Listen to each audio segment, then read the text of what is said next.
What's going on, everybody? David here. All right, we are back. So it's Sunday, and I'll be doing a live stream today. And I'm going to be announcing something new as far as the live streams go. And I'll wait until probably the middle of this live streams, just so everyone's in here already, so we can talk. But yeah, I'm going to make some changes as far as the live streams. I'm still doing live streams. As a matter of fact, I'm going to be doing more live streams. So I'm going to explain all that. But I just want, like I said, I want more people to get in here before we start talking about that. And we are going to look at the Award Hacker website, awardhacker.com.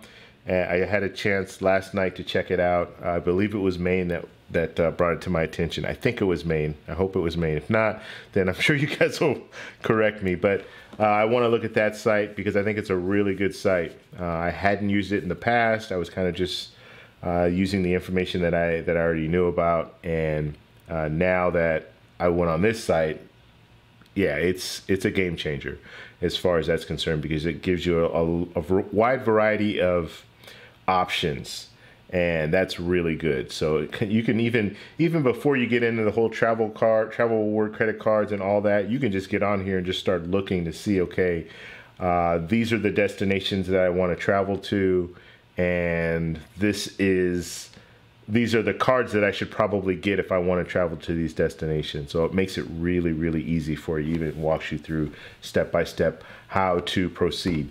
So we'll get with that in a minute. What's going on, that guy? If you guys do come in the chat, or when you do come in, just let me know you're here by saying hello, and that will it'll allow me to gauge how many people are here. I don't normally check there's the way it's set up, you can check to see how many people are in watching and all that, but I don't always check that. I have all these other screens up, so just let me know you're here. That way I know that you're here when you say hello. Also, let's see here, just want to make sure, and we're starting a little bit early today. Wait until 7 and then we'll actually start the show, but I just wanted to kind of get in just a little early to make sure everything is going correctly. So we'll just wait a few minutes for people to start trickling in, and then we'll go from there. So like I said, I have an announcement to make about the live streams, and I'll be doing that shortly.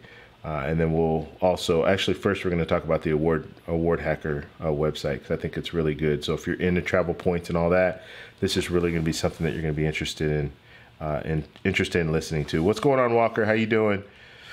So like everyone's doing, when you come in, just say hi. If you're new to the channel or new to the live stream, just jump in and let us know where you're coming from, as far as if you're coming from out of the country or if you're coming from another state, or I should say another state. I'm from California, but if you're coming, wherever state you're coming from, just let us know where you're coming from. Lionel, what's going on? As good as a man who flies Spirit can. Yeah, that's true. Can't be too happy flying Spirit. Well, we know you are, but most people aren't. Let's see. I shouldn't say that. I don't know. There's probably a lot of happy Spirit customers. Easy, what's going on? Life or Business, what's going on? So like I was saying, I will be announcing something as far as the live streams. So I think you guys will be interested, or not interested. I think you guys will be happy with what I'm deciding to do. And it'll be something different, but I want to start really focusing on all aspects of my channel. And I think this will allow me to do that. And you guys will find out. I'll talk about it in a minute. Let's see. World of Warcraft, I'm a classic character, bro. Yeah, got you. All right. So the main thing that I want to talk about today, though, is the Award Hacker website. And I don't see Maine in here yet, but if he does come in here, I'm sure he'll be happy to hear that I looked at the site, and I think it's a really good site. And so we'll wait just 2 more minutes. I want to wait until 7 o'clock to officially start. That way those people that I told, hey, I start at 7 o'clock, they're going to say, hey, well, he's starting early. So I'll wait until 7, and then we'll get with that. So everything else is good. There's actually one thing, I guess I can talk about this right now. I was looking at the Points Guy website, and let's see here, is this the right one? Yeah, so the Points Guy website, this is on his front page right now. I thought this was really interesting. He's basically saying that AA miles. So if you donate 10,000, or if you donate to the Red Cross, you're going to get 10 times or 10 points for every dollar that you donate. So I thought that was really, really something that is good. It might motivate you if you are a person that likes to donate money. This might be one of those deals where it does motivate you to donate some money to Red Cross. And I didn't read, excuse me, I didn't read all the fine print, so I don't know exactly how this works, but I guess it's right here. It's not too much to read. 3 million damage, thousands. One of the best things you can do to fight the flood. Yeah, and we know there's flooding all over. We've had some real tragic natural disasters that have happened within the last couple of years. So donating is always good. Donating to Red Cross, donating to all these different organizations is good. And if you're donating, you're going to get 10 times points to do that. So it has to be $25 or more. That's what it says here. So that's something that's good, and I'm glad. I mean, I give American Airlines a lot of bad, I won't say bad publicity, but I have my issues with them. Just their customer service, and that's it. I mean, they can get you from point A to point B. That's good. They can get you there safely. That's good. My only gripe is the customer service, and that's something that can be changed, easily changed. Maybe it's change in management or what have you. It can easily be rectified, but it's just something that I've noticed over the last couple of years, and I'm not really very happy with them for that. All right, so it is now 7 o'clock, so we will go ahead and get started. If you guys are coming in, just let me know you're here by just saying hello. Let me know where you're coming from, what state you're coming from would be great, or what country you're coming from would be even better. What's going on, Hip? How you doing? Now, I will, let's see. If you guys are in here right now, hit the like button. That way we can push this up in the algorithms and get more people in here, so we can really get a nice crowd. And then we're going to talk about awardhacker. That's what we're here for today. And then I have a little announcement to make as far as my channel. What's going on, Daniel? How you doing from Miami? Jeremy, what's going on from Ohio? And yeah, so like I said, I do have a little announcement to make as far as the live streams go. So everything else is going to be pretty much the same. I have a lot of videos that I need to put out. I guess I'm showing you guys the wrong screen.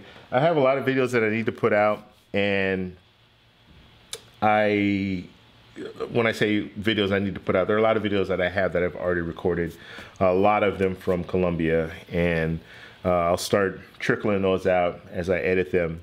And then I also want to keep up with the live streams, so we're going to keep doing the live streams, and I'm going to be doing even more live streams, so I'll explain all that.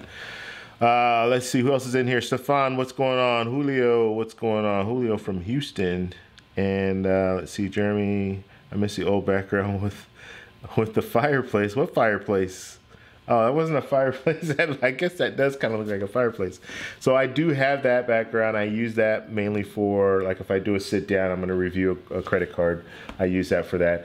I have a whole different setup over here where I do my live streams. So it's not the same place. I just like it here because, for one, I have my computer and everything already set up, so I don't have to change anything when it comes to that. If I were to put it on the old, my old backdrop, then I'm going to have to move my computer equipment and everything over, and I don't want to have to do that. So that's the main reason for it. Now, I can just bring my laptop over there. Sure, I have a table that I can have my laptop on, but I have two different screens when I do the live stream, so I can see all the information up top where it's a long story, but basically I can see my OBS information, and then I can also pull up a screen and show you guys what I'm looking at, that kind of stuff. So I have two screens working, that's why. All right, so I still have that old backdrop, and I still will use it when I do videos, but for live streams, it's going to be this one. So I hope you like it. If you don't, tell me what you don't like about it, and maybe I can make some changes. I am not an interior designer by any means.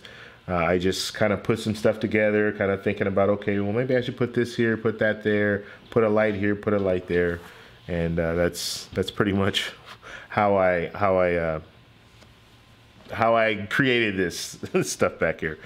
Okay, and I just got tired of the black. Like I had that black background. It just was too dull to me, and I still have it. I'll still use it for certain things. Excuse me, for certain things, but for this, I wanted to look a little more like I'm in a house, not in a studio somewhere with the black backdrop. All right, let's see. I prefer the unlimited. Unlimited for all business. Okay, so you guys are already talking about credit cards.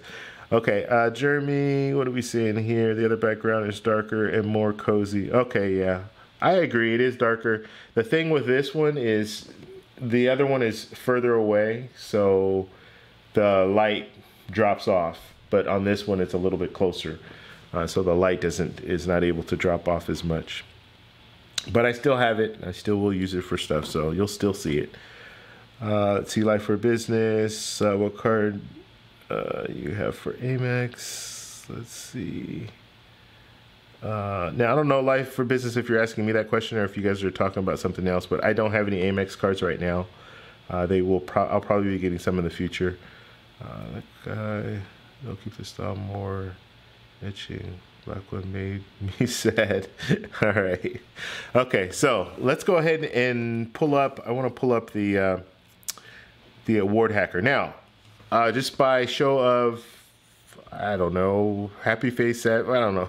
Just let me know if you guys have used award hacker before in the chat. If you guys can do that right now, that'd be great.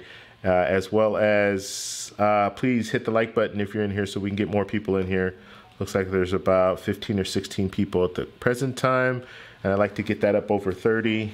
So if we can hit the like button, please do that. If you are new to the channel, you've never watched a live stream from me before, or you just, just kind of stumbled up on this channel, what we talk about here is travel, exploration, photography, and my whole goal is to try to get you to your destination on a budget.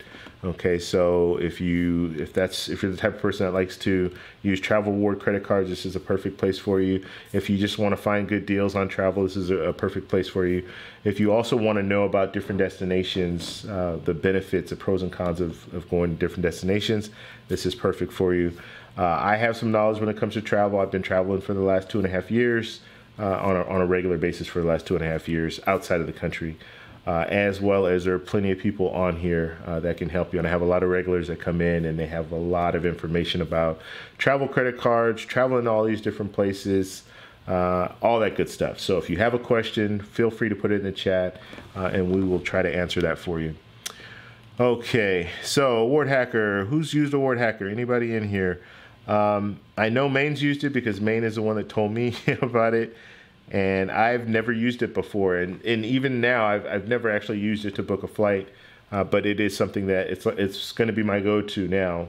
Before I would just kind of I would do some research, and you can do research on the Points Guy and some other websites where they'll tell you, hey, a good way to travel to Hawaii is by doing this, and this, but the Award Hacker website really lays it out for you, and it kind of walks you through all the steps. So I will be using it I have to book a flight to Hawaii. I need to book that probably in the next couple of weeks. That's the plan. Actually, I was waiting. I'm still working on the United Explorer card, hitting that minimum spend. I'm almost there. Probably have about $500 more to spend. So once I hit that, then I'll get my 75,000 bonus points. And at that point, then I'll go ahead and book my my airfare. I have points right now, but I just like to kind of get those points first. That way I don't have to transfer points from my Chase Ultimate Rewards account. I can just use the points that I have already in United. So let's see. Lionel, looks like Lionel's used it before. Jeremy, I looked at Award Hacker, never used it. Okay. And that guy, haven't used Award Hacker. Okay, so this is going to be new to a lot of us then, and you'll probably get some information out of it. Let's see. All right, we can go ahead and drop it down here. Okay, so this is the site. Very minimal. Like, there's nothing on here, right? It kind of reminds me of Google, right? Google. Still to this day, all it is Google on the top and a little search, and you just type in whatever. So there's not a lot of stuff on here, not a lot of advertisement or anything like that. So I do like that. And we're gonna kind of, I want to go to Hawaii, okay? Basically, I don't know, I couldn't say that. I want to go to Hawaii. I'm leaving from Los Angeles. I'm just going to use my trip that I'll be taking as an example of LAX, yeah. Let's see. I can't spell today. All right, Los Angeles. Now, this is what I recommend anytime you're looking at cities. Always click all airports. If you have in Los Angeles, in Southern California, we have Ontario. First off, we have LAX, so Los Angeles Airport. We have Long Beach Airport. We have Ontario Airport. We have Santa Ana Airport, so Orange County Airport. We have Burbank Airport, and I think those are the main ones that are in the area, and those are all within 45 minutes of where I live. Well, Burbank might be a little further. That might push that up to about an hour, but they're all relatively close. I can use all those different airports if I really needed to, and you might be able to find that you can get some better deals if you click all airports, because you have more flexibility when it comes to it. It comes down to it. Okay, so click all airports, and then we want to go to. Now I'm going to go to Honolulu. However, I'm going to end up in, I'm going to end up in Kauai. So I'll figure that all out. It's just an island hop. So what I'll probably do, if I don't book with United, if I book with United, I can do a stopover. I can see if I can do that. But if not, it's just an island hopper. So in cases like that, so basically let me kind of explain to you what I'm going to be doing as far as my flight. So I'll be going to Honolulu for 2 days. This is a family trip, so we're going to go. My family's already booked their stuff. They went through a travel agent, but I always tell, hey, I want to use points. I'm not going to go through a travel agent. I don't need to. And my parents have a timeshare in Kauai. So what we're going to do is we're going to go to Honolulu for 2 days, and then from Honolulu we're going to fly over to Kauai, and then we're going to be in Kauai for 7 days, and then we're going to leave from Kauai and go back home. So in my case, what's going on, Rican? How you doing? In my case, I'm going to go to Honolulu, and then I'll probably just have the return flight from Honolulu. So I'll fly out to Honolulu and then have my return date on the day that I leave Kauai. So I'll leave Kauai, come back to Honolulu, which I think some of the bookings that I've already seen, that's the way it goes anyway. They're going to fly you back to Honolulu, and then from Honolulu, then they'll fly you back home. So that's probably what I'll do. And then I'll just do an island hopper round trip. So for those 7 days, I'll do the island hop to Kauai and then come back. And that island hop ticket will probably only be, it should be like less than $100 or $100 at that. Okay, so we're on the site. You saw what I typed in here. Now, the thing that I see here is I can't like put dates. So they're going to kind of give you an idea, roundabout figure of how many points it takes to fly to these different destinations. Now, what I love about this, now, I have not used this to book a flight yet. Okay, some people in here have. Maine uses it all the time, but he's not in here right now. But he might come in later and maybe he can give us some more information. So I've never used this before. This is kind of I looked at it last night. This is my first real experience with it. So there might be some things that I'm missing, okay? If you see, oh, you know what, I think you're missing something, let me know in the chat and we'll see if we can rectify that.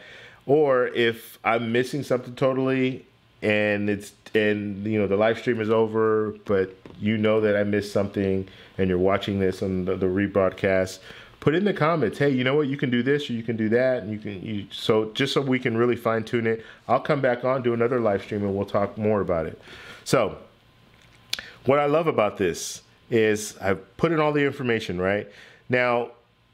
initially, most people are going to think, we're going to think the legacy carriers, right? I'm going to think American Airlines, I'm going to think United, and I'm going to think Delta. Those are the airlines I'm thinking, okay, those are the ones that I want to fly out of. Those are the ones that I want to transfer my points to and fly out. But the crazy thing is, a lot of these different airlines have nothing to do with Hawaii or even the U.S., but you can transfer your points there because you have transfer partners. This like Singapore Air right here. I think this is Singapore, right? Let's see. Does it show? Yeah, Singapore Air. Okay, so Singapore Air, you see they're transfer partners. You have the membership rewards. You have the Chase Ultimate Rewards. You have, what's 2RP? I guess I should have figured this out. You have SPG, and then you have, oh, thank you Premier, or thank you points. So you have the thank you points. So you have all four different places where you can transfer points to Singapore Air. Singapore Air makes it really very flexible setup there. Now I put round trip. Okay, I put round trip, and it's telling me it's only 24,000 points for a round trip ticket. Okay, to Hawaii. So this is something that I would jump on. And the beauty of this, and it shows one stop here. I don't know where the stop is exactly. We'll see if we can get that information too. But if you click this little arrow down here, it's going to tell you exactly what you need to do in order to book this. Okay, so the first thing you need to do is, so it says step 1, you need to go to Singapore Air or KrisFlyer. Click on that, it'll take you in, and then you need to find out what's available, right? They also leave a number here, so if you want to call them up and say, hey, I want to book a flight to Hawaii from this day to this day, and give them all the information, okay? Now, this is an economy seat as well. Now, they say step 2 here is to transfer your points, okay? And they even go so far as showing you the value of the points, okay? Which is, I don't know, it's just amazing to me that it has all this information. So let's say Chase. Chase is what I use, right? I have the Ultimate Reward points 1-to-1. So if I transfer 1 Ultimate Reward point to Singapore Air, I'm going to get 1 point, 1 point in the system, right? So, or let's just say if I transfer 10,000 points, I'm going to get 10,000. Now, Star Award Preferred, if you transfer 1, you get 1.25 in KrisAir, so you get a little bit more value there. So that's good. So it breaks down everything. It tells you exactly what you're going to transfer. Now, the reason why this is important, because not all airlines will give you full value. You can have 1 point and transfer that point over to, like, for example, when I had the thank you points with the City Premier card. This is way back in the day when Virgin America was still there, or when Virgin America wasn't owned by Alaska.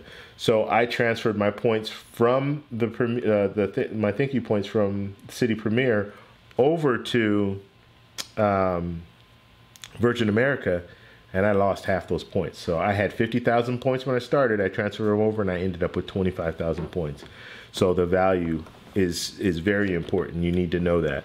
I knew that going in, but I didn't know. Like, this was brand new. This is the first card I ever got. It ended up working out in the long run, but initially, yes, it was like, ooh, what did I just do? I just lost 25,000 points. However, the value, the Virgin America, the value of those points were much, like, you could fly a lot of different places with Virgin America, and you didn't have to use as many points, so the value was up there. But what I ended up doing is just transferring all those points. When Alaska bought them out, transfer them over to Alaska. Alaska gave me a bonus for doing that transfer, and so it made it almost a wash. I still lost probably about 4,000 points on the whole deal. Okay, so yeah, it walks you through that. So the next thing, you need to transfer the points, and then you need to redeem for your ticket. Okay, and they bring you back to the website, so you have to go back on the website. Put in all the information that you need, and if that doesn't work, then you can call them. They have these little things here. Let's see, charge 4 miles if you book flights operated by SQ. Okay, over the phone. So they're just telling you here, if you do call in, that they charge more miles if you book flights. Okay. So it's best to try to do it online if you can. Now, then it shows routes here. Okay, so this is pretty important as well. So let's see, PDX, 2 flights as of, okay, I don't know if I'm reading all this correctly. Oh, so it's going to go to Portland first.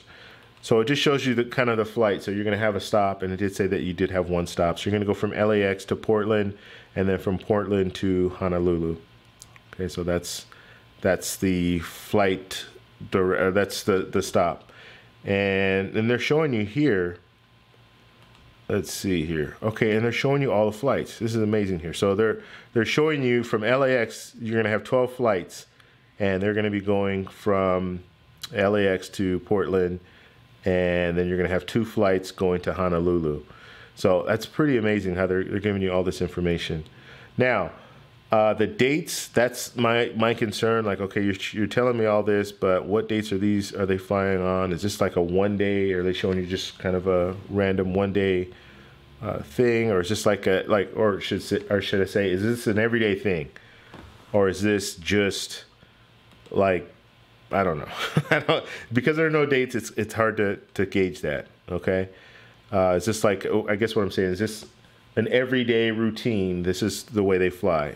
Or is this like just that 1 day happens? I don't know. So that's something I need to find out. I will use awardhacker to book my flight, so I'll be able to give you more information in a couple weeks about exactly how it works. So Singapore is going to be my first go-to when I book my flight. Okay. Now let's say, and I think I looked over everything here. Okay. Yeah. Let's say you want to fly business class, right? You want to fly business class instead of flying economy. Okay, so now it pulls up here. Now it's pulling up 45,000 miles, or 45,000 points, which isn't bad. That's not bad at all to go to Hawaii. Now, looking at some of the other information here, you see here, transferable from SPG. So it's only SPG. So you have to have SPG points in order to transfer over to KE. I'm bad with these airlines. Korean Air. Okay, so you can fly in Korean Air, but you have to have SPG points in order to do that transfer. Now, OZ is Asiana Airlines, and yeah, I've never flown on them before. So that's the Star Alliance, but you're going to need SPG points. Now that's interesting. It's Star Alliance. So I would think that United is a part of the Star Alliance. Why couldn't I use Ultimate Reward points? But for whatever reason, it's not allowing me to do that. Or it's not showing me that. Singapore Air again here, 60,000 points, and you can use the Ultimate Reward points. So if I want to fly business class, I can do it for 60,000 points. Now, I'm looking at 24,000 points. These are round trip ticket. 24,000 points or 60,000 points. I honestly would probably go with the 24,000 points because the flight is not that long. And when I say not that long, from Los Angeles, of course I'm going to go to Portland first. I'll be in Portland, and then from Portland I'll go out to Honolulu, and that's probably about 6 hours, 5 to 6 hour flight, which is not that bad. And so I don't value that 60,000 points. For me, 24,000 or 60,000, 24,000, 60,000. I'll go with 24,000. 60. Flying business class it's a regular business class seat. It's not going to be a lie flat or anything like that. So I'm good with just the 24,000 points, fly economy, and get there. Now the other option, which I like that they have here, they have the premium economy. So that's good as well. This is something that's really, in a lot of cases, people don't really look at this. Now you see the points here really make it not desirable. I mean, 48,000 points, really 48,000 points. That's more than some of the flights that were. And this is Japan Airlines. So if I was in business class, now all planes are different, but if I was in business class, I can fly Korean Air for 45,000. So you see that premium economy, it has to be some really good premium economy for me to fork out some of the point values. So yeah, and even look at that Singapore Air. Okay, we're looking at the same thing. So we're looking at a business class seat at 60,000. Sometimes this doesn't make sense. Okay, but it's whatever. 60,000 points to fly round trip on. And I won't say on Singapore Air, but you're going through Singapore Air, so you might be flying on a different airline. 72,000 points to fly premium economy. Doesn't make sense. Does not make sense. But nonetheless, you have all this information here. And for me, and we'll look at first class too, just to see. So Korean Air, first class, and SVG points. Okay, Singapore Air, 80,000 for first class. And like I'm telling you, the first class, I would have to look more into the flight, and I will. Like I said, I'm going to be booking this, so I am curious to know, what are we getting? Am I flying on Singapore Air? If I'm flying on Singapore Air, what does the business class look like? I will tell you, 24,000 for economy is really good. That's a steal. Okay. I was expecting to pay at least 40,000, and I might end up paying 40,000 if I can't get this Singapore Air one. But if you look down, and you see there's some other good deals too. Let's see here, Air France, you can do that for 30,000, and this is round trip, so 30,000. So that one's pretty interesting too. I like that one. Then if we move down, we have Singapore Air again at 35,000. I don't know why it changed. I guess it's just different. Let's see here.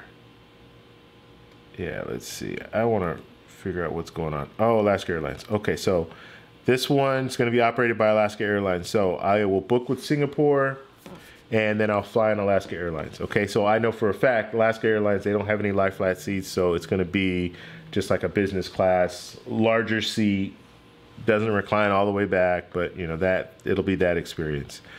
So for me, actually, I shouldn't even say that because I don't know for a fact. For economy, this is what I'm going to be flying on. And when it comes to, let's see, so Singapore here, 35,000, you're going to fly, and it just says Star Alliance. So you can fly on one of these airlines. Okay, United is one of them, so you might be flying on United. But the crazy thing about it is, you have that 35,000. Now, if I move down, 38,000, you're going to be flying on. I'm just looking at Singapore right now. Virgin America, so Alaska Airlines, essentially. Then ANA. Okay, Alaska Airlines. If you want to fly Alaska Airlines or VX, Virgin America, 40,000. So what you should see here is, if you book on if you go to different websites, different airline websites, you transfer your points over there and you book through them, you're going to pay different, you're going to use different points. They're different point values, right? So Alaska, if I'm booking with Alaska, it's going to be 40,000, and I'm going to be flying on Alaska, basically. If I go through Singapore Air, and actually, Singapore here, 38,000, right? And I'm going to be flying on Virgin America. What was the other one? There was one that was just Alaska. Okay. If I go through Singapore Air, through their website, book it, I'm going to be flying on Alaska, and it's only going to cost me 24,000 points. So there's a lot of, I mean, this website really lays it out for you and shows you, okay, well, let's go with it, because normally you wouldn't think of all this stuff. And I'm going to be honest, I never really thought about it. Usually I would just go to the website, go to United, go to American, and see what's available and see how many points it's going to take me to do that. And that's all I would do. I wouldn't go any further. I wouldn't look at Singapore Air. I wouldn't look at Korean Air. I wouldn't look at all these different airlines that are partners with some of these other airlines, and will allow you to fly on the same plane. But since you're booking through them, you can do it for less points. So I hope that's all making sense. But yeah, it shows you right here. It just lays it all out for you, so you can see, okay, well, if I go through Singapore Air, I'm probably going to get a better value than if I go directly to Alaska Airlines and book it that way. And the beauty of it is, if you have ultimate reward points, if you have Chase points, you can't transfer your Chase points directly to Alaska Airlines. But you can transfer them to Singapore, book on Singapore, and fly on Alaska Airlines. All right, so because Singapore and Alaska, they have a partnership. Let's see. So I'm just moving down just to see what else is out here. So we have JAL, and it's operated by either American Airlines, Qantas, and Japan Airlines. Okay, so that would be $40,000 for that one. You need SPG in order to make that transfer. This one you need membership rewards. Membership rewards is American Express, if you don't know. And then SPG, you need that in order to fly Air Canada. And so, yeah, this is pretty much it. Now, if I want to just go through United, I say, I don't want to go through all these Singapore and all that. If I want to go strictly through United, it's gonna cost me 45,000 points, and that's for a round trip economy ticket. And I can fly on United there, or I can fly on one of these airlines here. Okay. So yeah, it really lays it out. Delta, so Delta's 45,000. American Airlines 45,000, and then it's funny, like you move down here and you see Alaska again, and this is Alaska or flying on American Airlines. You're booking on Alaska, it's going to be 45,000. So you get the point here. And some of them, look at that, 100,000, really? Come on. So let's just look out of curiosity. I want to look down the list, down further on the list, just for business class. And there's not that many, actually. Wow. Okay. And I personally, if you're flying from Los Angeles or from the West Coast to Hawaii, I really wouldn't recommend doing a business class ticket unless it's that value thing. Like I said, again, you get on United.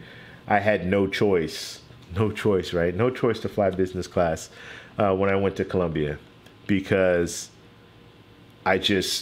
you look at the point, it's 35,000 to fly, or what was it, 70,000 total. So 70,000 to fly round trip to Colombia, or it would have been 100,000 because it was 50,000 each way. So 100,000 to fly economy because they were short on seats in the economy section. It's a no-brainer. I have to fly business class. Okay, let's see, anything else? Yeah, so 60,000. This is still good though. The value here is really good. I still like it. Like 60,000, I think that's a good setup. And then you can fly on one of these airlines, which they're all-star alliance. You're flying business class. You have a chance, depending on what plane. You'd have to do the research, get on Seat Guru. So what I would do in this case, for the business class seat with Singapore, I'd get on Singapore's website. I'd find the business class at 60,000. Then I'd get the information. So I get the date that I'm flying out and the plane, the plane number. And then I'd go into Seat Guru, put all that information, or flight number. I don't know, I could plane number. I'd go on Seat Guru, put in the flight information, all the flight information and the date and all that, and then it will show me the plane, and it'll show me, okay, well, you have a live flight seat in this plane. If there's a live flight seat, I might consider it. But if it's just a regular seat, then I'm most likely going to stick with just doing the economy, and or maybe I might mix it up, do economy on the way up, and then fly back first class or business class. So we'll see. But yeah, so I just wanted to show you guys that this site has a lot of information. And then it even has a hide off peak, so you can show off peak as well. And that kind of messes things up a little bit because you need to know when off peak is, right? But off peak times you can use less points. So if it's like an off peak time for travel, they will give you some other, they'll give you better deals, but you have to know when those off-peak times are. So you will have to do a little bit more research. Actually, I didn't see here where it said you can load more. I guess I should have loaded more there. So we have the business class seats. I could load more and go down. I just want to see what United's showing. That's my main thing. Okay, so United's showing 80,000. So a round trip ticket to Hawaii would be 80,000 points, which, yeah, that's not too bad. It's really not that bad. But it all depends on the plane. So yeah, that is pretty much what I wanted to talk about when it came to Award Track. Now I'll check if you guys have any questions or anything like that, or anything you want me to do, let me know in the chat, and then we'll go up to the chat right now. And we'll look and see what else everyone's talking about here. Okay, let's see. Yeah, Houston has Hobby and Bush, but Hobby doesn't have Centurion Lounge. Okay, so we're talking about the different airline or different airports. Yeah, you always want to pick all airports. It just allows you to have more flexibility when it comes down to you get more deals. Basically, you have two different airports, so you can get double the amount of airline inquiries, I guess. Let's see, Reckless, go good, homie, and you. I'm doing good, man. I'm doing real good. Let's see, still early. Welcome, Breaking. Yeah. It's not too late for you guys. Not yet. Let's see, that guy, yeah, left out very early. Okay. School on session, Jeremy. What I am doing a mock-up flight using Delta. That's a lot more points than what awardhacker is stating. Okay, so Jeremy's saying when he does, like, he'll go on Delta and he'll do kind of like a mock, just kind of do a sample, just get on there and see, and usually you're saying that Delta is showing a lot more points than awardhacker is stating. Okay, and that's fair, and I haven't used it yet, so once I use it, I can give you guys a better overall, I can gauge it better, because I can say, yeah, you know what, I did this and this is what happened. Singapore Air, I've never used them. I've never used their website or anything like that, so it'll be interesting to see if that is true. Is it 24,000 points or is it more? Let's see. I know the United's probably about right, because I did a little bit of research back in the day. Now, like I said, I didn't put in the date. Okay, so the date that matters. So you put in the date, and then yes, it's going to fluctuate. And if you're not flexible, if you don't have any flexibility when it comes to flying out and returning and all that, that's also going to play a role. So you have to look at that as well. And there could be a situation like because I'm going with family and we need to go on a certain day and all that, or a certain date and all that, there's a good possibility I might just pay cash for the flight, because well, at least for the flight up. The flight back, I can be a little more flexible because I can come back whenever I want to come back. But the flight up, yeah, it's a little bit more crucial, because my family's going to be there and I want to make sure I go on the same day. So there's a good possibility that I might pay for that flight up, and then on the way back I can leave after they leave, maybe stay in a hotel a couple of extra days, and then come back home. So that's what you have to do. If you can't be flexible, then you're probably going to have to just pay for the ticket, which isn't the end of the world, because I still have the points, and I already have a trip that I'm planning in August to go back to Colombia. So I already know I'm going to be using points for that, as well as I want to do another trip before the end of the between August and, because August I'm going back to Colombia, so between August and December I want to do another trip too. So you can always use the points. So I don't mind paying cash every once in a while for a ticket. Let's see, I'm wondering where awardhacker is pulling data from. That's interesting, Jeremy. I wonder too. Like, I don't know how they get all this information. I mean, it's down to, like, they're telling you, okay, this is the first step, this is the second step, and this is, like, yeah, I don't know where they're getting all this information. Yeah, it would be interesting to know. And it's free. Like, some of this stuff is really valuable. So, I mean, when I say valuable, I mean, they're giving you a lot of stuff. I don't see advertising on this website. Like, I don't know if I'm missing something, but I don't see anything. I don't see any advertisement at all. So how are they making money? I don't know. Yeah. I don't know how that all works. I haven't clicked on everything. Maybe if I start clicking on stuff though. No, it's like, yeah, there's no, am I missing advertisement? Because I don't see anything. I don't see anything at all. Okay. Let's see. What else do we have here? David, Pops and I booked first class Delta 1 Phoenix to Madrid with miles. Cool. Now, has anyone used awardhacker? I know I've asked that before, but have you used it? Has it been true to what's on the website in your experience? I know one person already said no. The points seemed like they were less than when they went to Delta. But I'd like to know if anybody's ever used it, and was it close or even in the ballpark? Let's see, that guy, yeah, that makes sense. It's a few steps easier than finding out the partnership yourself, which can take a lot of research and beginner booking. Awesome. Yeah, it does. Like I think this site is good because it will give you that, it gives you that learning. I mean, it allows you to, if you don't know a lot about the different partnerships, which I still don't, to this day I don't. Like I know United, I know kind of who their partners are, but I've never thought of, okay, well, I knew it was out there, but I never really did enough research to know, okay, I can transfer my points to Singapore or Singapore Air, and then from Singapore Air fly on, what have you. I know it's possible, but I never thought, okay, I'm going to go that far to do that.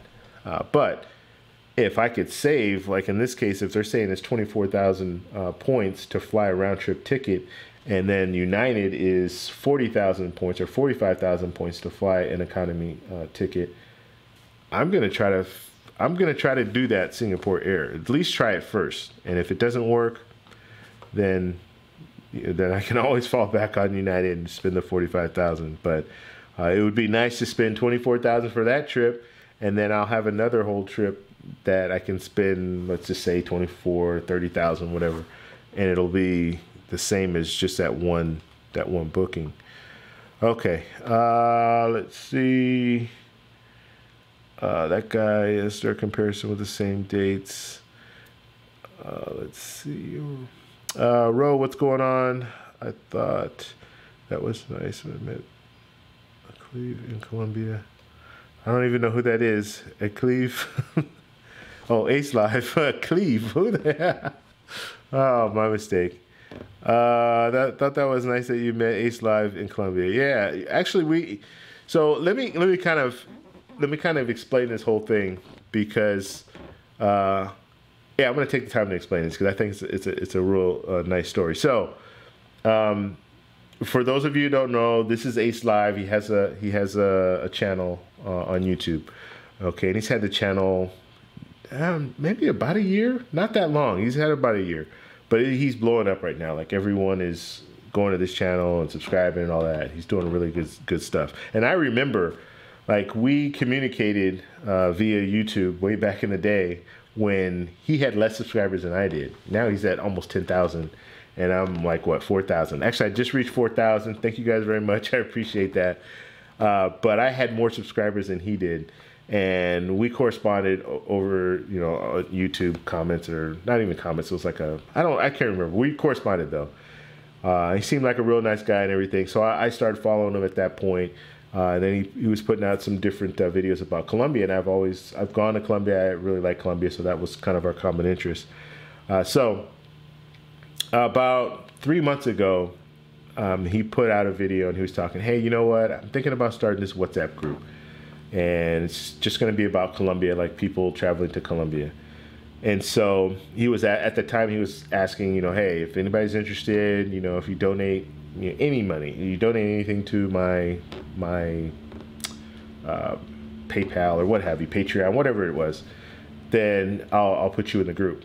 And so I got in the group, and then there were some other people in the group. But this group actually blew up to a point where we all started thinking about, hey, let's go to Colombia actually there was a couple guys that thought about it, and then I kind of jumped on the bandwagon, but let's go to Colombia for Carnivale. And I wasn't thinking about it at all. Like, Carnivale was just 2 weeks ago.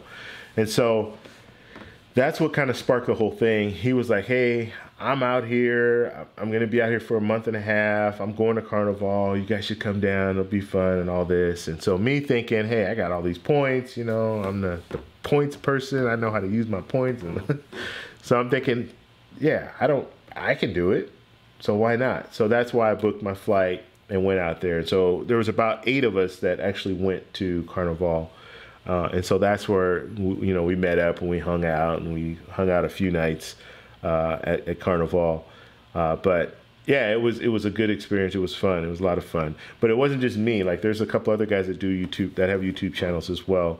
And so we were all kind of there just hanging out, and it was a good time. Carnivale, you got to go to Carnivale. That was amazing. It was amazing. Now, this is Carnivale in Barranquilla, Colombia. Okay, so it's not the Carnivale that's in Rio. The Carnivale in Rio is the largest carnival in the world. The second largest, though, is in Barranquilla. So there were a lot of people there.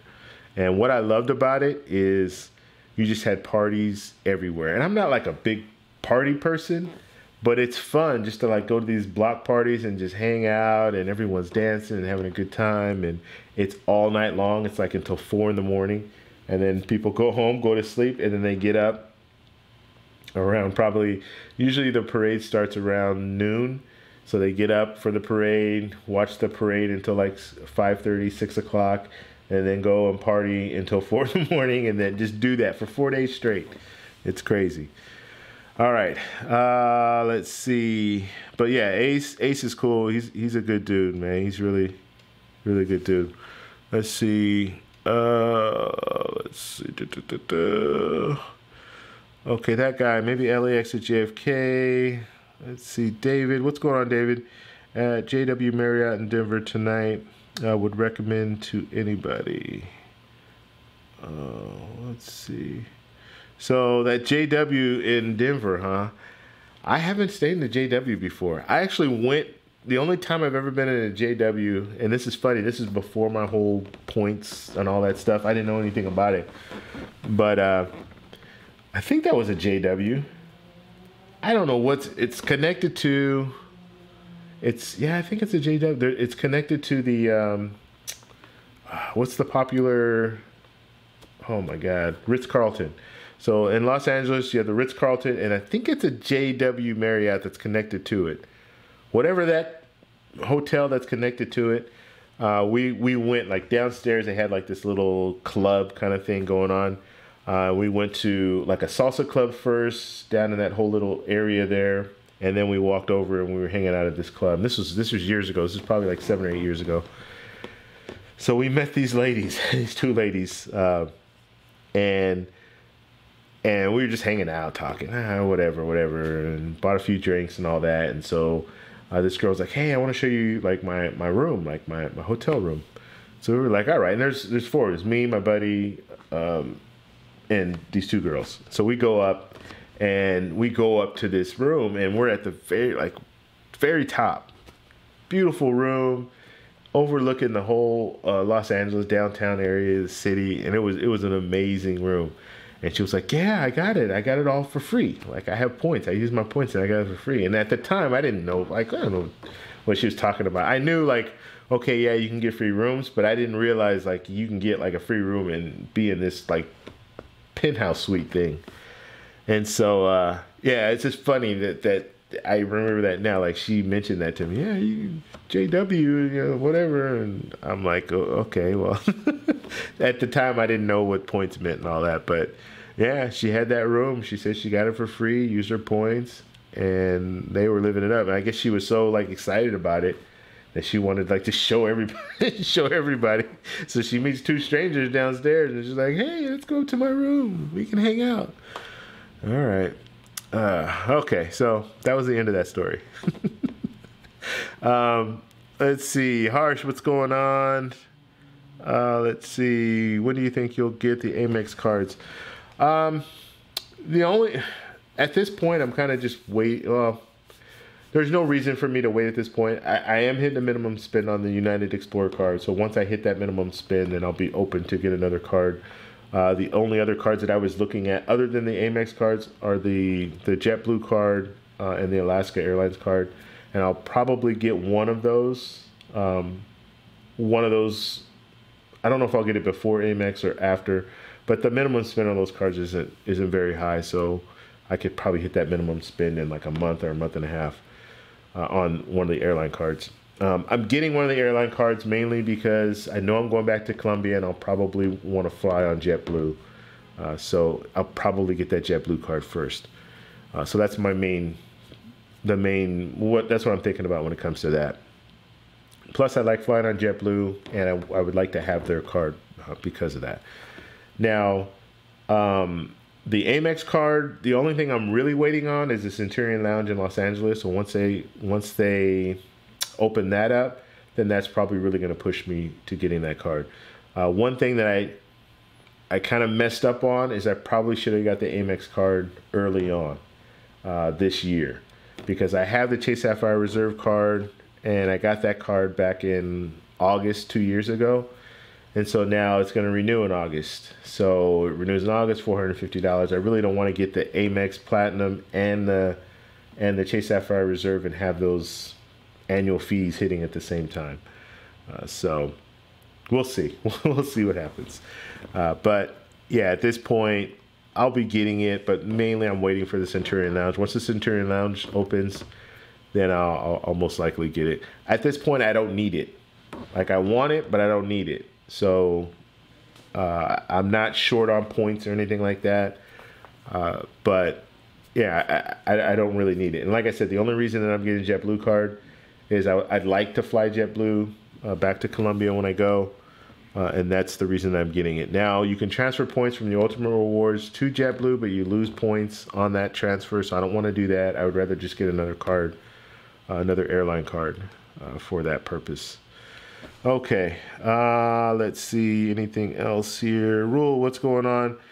Let's see, Rule, what did you write? You wrote something. You brought up a good, okay, so we had a discussion in the comments with Rule, I had a discussion with Rule in the comments where he was just kind of talking about, like, yeah, you know, you should live, like, I don't know exactly what you said, I can't remember the exact words, but basically, you stay in a nice hotel, enjoy life, use your points, enjoy life, that kind of thing.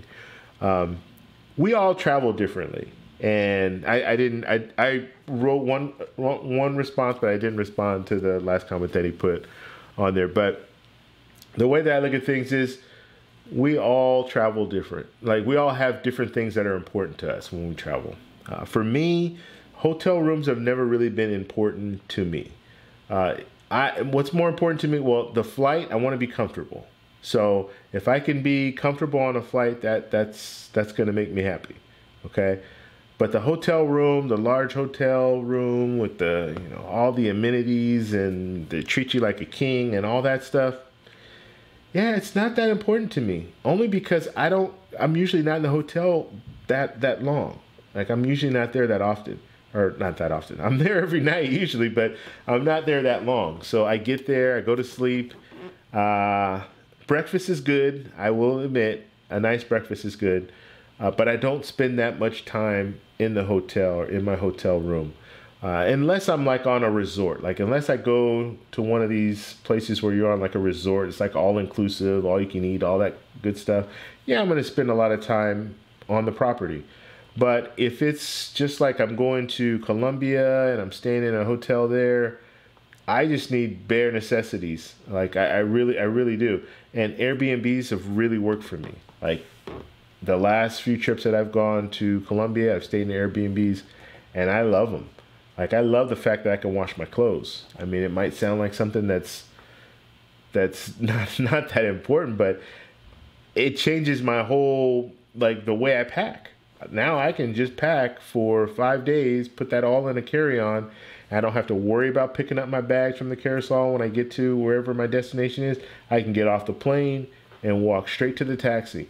So, and then you don't have to wait once you get home. You don't have to wait for your luggage to come on the carriage. Like this last time, and I explained this before, I'm sitting there waiting. I was so happy that I have global entry that I went straight through. It took me 3 minutes to get from customs through the line to where my bags are. But the only problem is I had to wait 15 minutes to get my bag because the bag didn't catch up with me. Like, I'm out there, I'm waiting for it, but I'm so early, I'm the only one standing there from my plane. And by the time my bag got there, everyone from my plane is there. So it kind of defeated, I mean, no, I don't want to say it defeated the purpose of global entry because I love the fact that I didn't have to wait in line, and maybe, I mean, even if I'm waiting for my bag, I could just relax and wait for my bag. I don't have to like be waiting in line and oh yeah. So anyway, yeah, Airbnb. I'm really sold on Airbnb. You don't need to clean my room every day and all that good stuff. I'm fine. I'm a big boy. I can make my own bed. It's nice. I agree. Like I agree with what Rule's saying. It is nice to be pampered. It's nice to have them clean your room. You don't have to worry about it. You're on vacation, so you can relax and do all that good stuff. I totally agree with that. But for me, it's not that big of a deal when I'm traveling. If I can save money on that hotel room and rent an Airbnb, there are other things that are more important. Like I said, packing my bag, that's more important to me. Or washing my clothes is more important to me because it allows me to pack lighter. Those things are the things that I think about mostly because I don't, when I'm in a hotel, I don't use the TV. I don't use the jacuzzi tub and I don't use any of that stuff. Like I'm there. The only thing that I'll do is eat breakfast. Yeah. So if they have a good breakfast, I'm all for that. But, and you don't get that. You don't get that with Airbnb. Yes. You have to either go grocery shopping and make your own breakfast or just go out to eat or something like that. But you do save a lot of money with Airbnb. You save a lot of money. So you have the money to go out and kind of splurge in that sense. So, all right, I got that out. Let's see. And Rule had a question, but let's see. Is there a case where you get Delta Reserve if you only travel twice a year on average? And you can buy, like if you get a card, if you you can buy status. The Delta Reserve. I'd have to look more into the card. I don't know much about that card. I don't fly on Delta. So let's see if there's anybody else in here. I know there are a couple people that fly Delta. Maybe you guys can give him some more information about that. Julio. Okay, so Julio did answer his question there. That's good. Delta Reserve annual fee. Rule, yes, it's worth it. Okay, so David's saying it's worth it. The companion fee. Unlimited Delta Sky Club access. Okay. So let's see, Jeremy, the problem with Delta Companion Pass is it is limited to specific ticket classes. Please read the fine print on the Companion Pass before you exit to get. Okay, so, and they're talking about Companion Passes, so if you guys are not really familiar with Companion Passes, Southwest has a Companion Pass, Alaska has a Companion Pass. I think Alaska is only like only a one-shot deal, once a year or something like that. Like you can use it once a year. But it allows you to fly and then have a friend or family member fly with you, and they only have to pay like taxes and fees. Or I think in Alaska's situation, you have to pay like $99 or $112 or something like that. But you pay a little bit in addition, but you fly with them as a companion. And then Southwest has a similar setup. So those are good. Those are really good if you're a couple and you want to get a companion pass. They can work out for you. In my case, I usually travel solo or I'm traveling with a friend, but usually they're gonna pay for their own stuff. I'm not gonna use a companion pass on a friend, not on a buddy. No. Dante, what's going on? Let's see, that guy. Could you do a comparison? From Chase Portal to awardhacker on specific day, specific route. That's a good one. You know what, that guy, I will do something like that in the future, where he basically said, so you go on the portal, right? So you go on the Chase Portal, and let's say you're going to book, you want to go to Hawaii, and maybe I'll do kind of a dry run just to see what comes up later, but not later on this stream, but like later, like on my own time. So what he's saying is you have the Ultimate Rewards portal, compare that to awardhacker and see, and I can already tell you awardhacker is going to have better, it's going to have better numbers as far as it's going to be less points. But Ultimate Rewards program, the Chase program, as well as American Express, they all have these little portals where you can go on, you can just book whatever you want You have more flexibility there because you can get on there and just say, I want to go to Hawaii on this date, this time, what have you, and it'll pull up everything, and you can fly and use your points to do that. But the only thing is usually you have to use more points. So I will do something like that guy. Now, if I don't do it in the next couple of weeks, remind me because I got a lot of stuff going on. So I do want to do something like that. That does sound like something that would be interesting. David, I think the woman wanted to do more. Yeah, you know, after I started telling the story, I was thinking, you know what, maybe I'm leading up to something that I don't want to discuss. But yeah, so yeah, she showed us the room. It was nice. It was a nice room. But that was back in the day when I didn't know what points. The reason for that story is back in the day when I didn't know what points were all about, and it was very impressive, like going up to the top and seeing like downtown LA like I've never seen it before. All right, so we're gonna leave it at that. That's the PG version. PG version. Let's see. Why go to Colombia so many times? Let me just check this real quick. Okay, so why do I go to Colombia so many times? And that's David asking that question. I just love it. I love going there. It's just like, why do people go to Hawaii all the time? Why do people go wherever they go all the time? I actually really enjoy going to Colombia. And I know it's like, for some people, and I get the question all the time, like, why do you go to Colombia? Like, or you tell them, this is a good time right here before I tell the story. Hit the like button if you're here so we can push it up in the algorithms. I want to get at least up to 30. We're at about 22 right now. So the more likes the video gets, the higher up the priority, or YouTube looks at it in priority. So please do that. If you are new here, please subscribe to the channel. We're going to be doing live streams. I'm going to talk about this in a second, but we're going to be doing live streams a lot more often. And Sunday for sure, but we're going to be doing a lot more often. I have a whole new schedule that I'm going to lay out to you guys in a few minutes.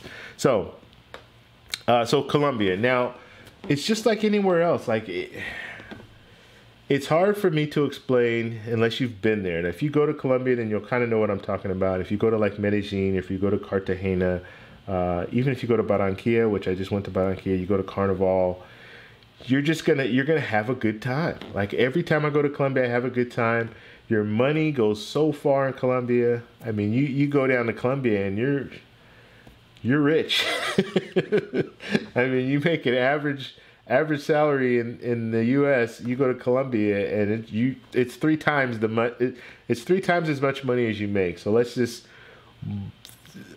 ballpark. Let's say you make 90,000, or let's say you make 100,000.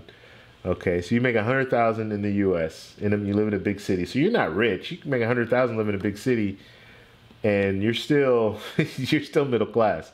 So you go to Colombia with that type of money, and you're like 300,000. That's, I mean, within reason. But what I'm saying is, yeah, your money pretty much triples when you go to Colombia.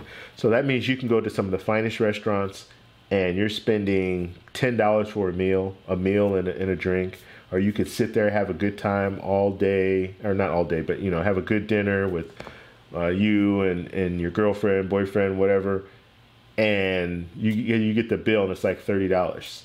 And you've had drinks, you've had 2 meals, and you just been not even thinking about things. It's $30 or $35. Or you go to a club and you get bottle service, where in the U.S. you get bottle service, you know you're going to be spending a lot of money. You get bottle service there, and it's like $30, $35 for bottle service. The same alcohol. It's amazing to me how this all works out, but that's the way it is, like in Colombia.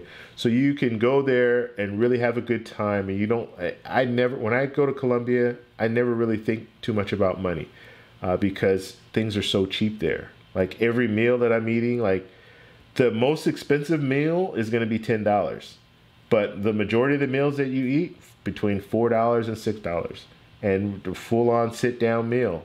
Taxis. It's like $3-4 for a taxi to take you across town. It's it's a nice place. And the fact that everything is, the infrastructure is so good, so everything is built up. They have good metro system, and it's like living in the U.S. It really is, and that's just that part. Now, the women, that's a whole different thing. I mean, you have some of the most beautiful women I've ever seen in my life are in Colombia, and we're talking like the average woman, not like, you know, okay, we're going to, you know, whatever, we go to the nightclub and then you see all the women there. No, I'm just talking about average woman walking down the street, are working like in a, like Éxito. Éxito is like a Walmart. They don't have Walmart there, so Éxito is kind of like that. Just the average woman in there working is just, I mean, the women there are just, they're amazing. They're beautiful. And they're very approachable. Women in Colombia are very approachable. Everyone there is very, very friendly. They go out of their way to help you out. If you ask them, I just had a few different incidents because I don't speak Spanish fluently, okay? I speak very little Spanish. And I don't want to say I'm always getting lost, but I'm not exactly sure where I am. I don't know if that's lost or what, but that's a nice way to say that I'm lost. But you can go to, like, I was going to a block party when we were in Barranquilla. We're going to Carnivale, and Ace was telling us, hey, you know what? If you go, like, there was one entrance at the beginning. Now, this block party is like 6 blocks long, right? So there was an entry or a way to enter in the front, but that line was long. That line was probably, God, it was 200 plus people in that line. And so he said, hey, there's a lot of people in the front line, but no one knows about the line around the corner, down the street, in the back. You have to go around the corner, down the street, go under this yellow yellow tape that they have it taped off, go under that, and then you can go in that way. And I'm like, oh, okay. So I took the taxi, and sure enough, I saw the front line. And this is the same block party that I tried to get in the night before, but they blocked it. Like they actually shut it down because there's just too many people in there. So, and I did a video on it, so that's why I kind of explained it that way. But so the next day, I took a taxi. I see the front line. I told the taxi, hey, can you just drive down the street? So he drove down the street, and he stopped at the next block. And I said, okay, you can let me out here. So I get out. I'm walking, and there's, you know, a few girls in front of me. Yeah, there's a couple of girls in front of me. There's just people walking. Like I see them kind of walking to this area, but I don't know exactly where they're going. And I'm thinking, okay, I'm going to try to see, maybe they're going where I'm going. And so I'm walking, and there's this woman that's right in front of me. And I thought she was actually a part of this group of these other women that were walking in front of me. And so she's walking, and I see her go over to a police officer and ask him something. And then he kind of like points in a direction. And so after I saw her do that, I'm thinking, okay, well, let me ask her if she's going to the block party. That way I can just follow them in. So sure enough, when she came back, I asked her, well, first off, I asked her, do you speak English? She's like, yeah, a little bit. So I asked her, are you going to the block party? And she was like, yeah, I'm going to the block party. So I was like, okay, I'm going to follow you guys there because, and I said, you guys, I thought she was with these other people. And so she was like, okay.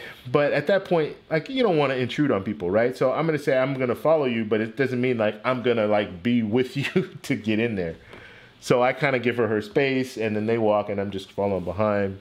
And so like, we're probably walking maybe 2 or 3 minutes after that. And then like, she turns around like, why aren't you up with me? You said you're going to walk with me or whatever. So anyway, she kind of waits for me. I catch up to her, and then we just kind of small talk, whatever. So basically, she's walking me there. And then when we get to where the yellow line was, the yellow tape, I'm getting ready to go in there because I already knew. Ace told me, hey, you go under the tape. And she was like, no, hold up. She didn't want me to go because she saw the police there, and she wanted to ask him first. That way, she didn't want me going under there and him jumping on me or something. So she asked him, he said, yeah, go ahead and go that way. So then she walks me through it. So we're just, like I said, we're just chit-chatting. She's there, like, going to meet her friends, but she doesn't have anybody with her. But just kind of stuff like that. In the U.S., usually people don't do stuff like that. Like, if you say, hey, I'm going to follow you, like I said, I give them their space, they go about their business and just kind of leave you. Anyway, so we get there. She tells me, hey, it's going to cost you $10 to get in, or 10,000 pesos to get in. She already had her ticket, so she went another way. So I went in.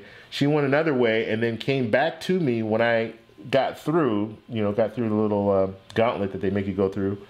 And then there's 2 entrances, and I'm thinking, okay, well, what do I do? Do I go this way or do I go that way? And she was like, no, go that way. You get the free. You get 2 beers for paying for your ticket. And so, and mind you, she's coming back to me and talking to me, but she's like on the phone calling her friends to try to meet up with her friends. And so then after that, I go get my drinks, and then I come back out, and then she comes back to me and then says, hey, okay, everything okay? You good or whatever? So just stuff like that. And I was like, okay, yeah, I'm good. And so she went on her way. She said, have a good time. And I was like, hey, here, take a beer. She was like, no, that's okay. I was like, no, take one. And so finally she took the beer and she was on her way. But just stuff like that where they go out of their way to help you. And that's just one example. But if you're in the store and you ask them for something, they're not going to point to where that is. They're going to take you to where that is. So if you say, where's the popcorn, which we had that experience, where's the popcorn? They don't know what popcorn is. So I had to get on Google Translate and try to figure out, okay, how do you say popcorn in Spanish, like to where they would understand it. But this guy was taking us around the store. Like we told him popcorn, he was like, and so he's corn, corn. And I'm thinking, and so he's taking us around the store, trying to show us where, and this guy works there, but I'm just saying, he's taking us around the store. And then finally I put it on Google Translate and he was able to understand what I said, what I meant, and he took us.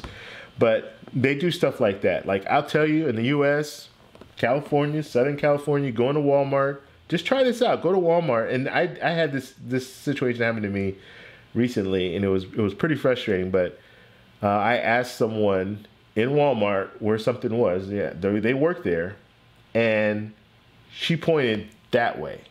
And that's all.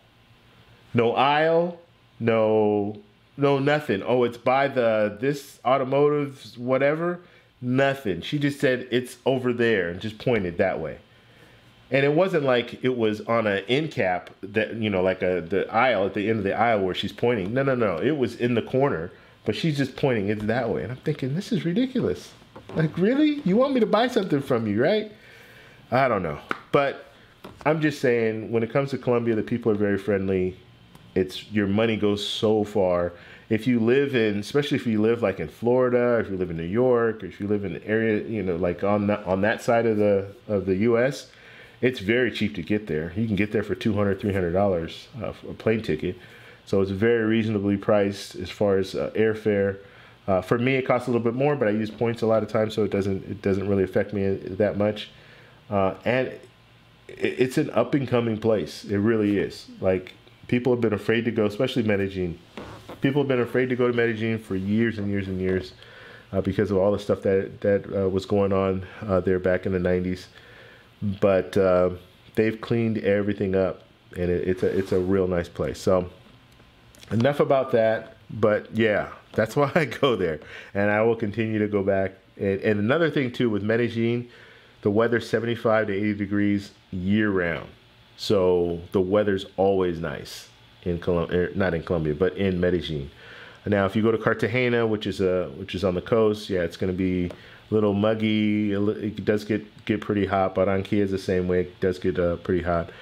But if you're in Medellin, that weather all year round is nice.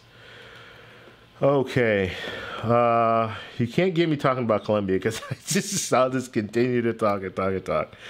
All right, guys, hit the like button. Let's get up. We're at 27. I want to get up to 30, at least 30. So hit the like button and subscribe if you're new to the channel. Let's see, Jeremy, I would definitely get the 100,000 sign up bonus on the Amex Platinum through cardmatch.data points on Flyer Talk. I'll show you the hardy. Okay, yeah. So when I get the American Express Platinum, I'm shooting for that 100,000 points. So I definitely want to get that. That does change. That changes a lot. Getting those 100,000 points is nice. I still have points for my Chase Sapphire Reserve when I got the 100,000 bonus, and that was 2 years ago. And I still have like 60,000 points. Well, granted, I've been using the card. I use the card. That's the card that I use the most. So I have been adding points to it, but you get the point. Like I had 100,000 and I still have points left. Jeremy, I love the autograph collection hotels from Marriott. Yeah, I haven't experienced those hotels, but yeah, it sounds nice.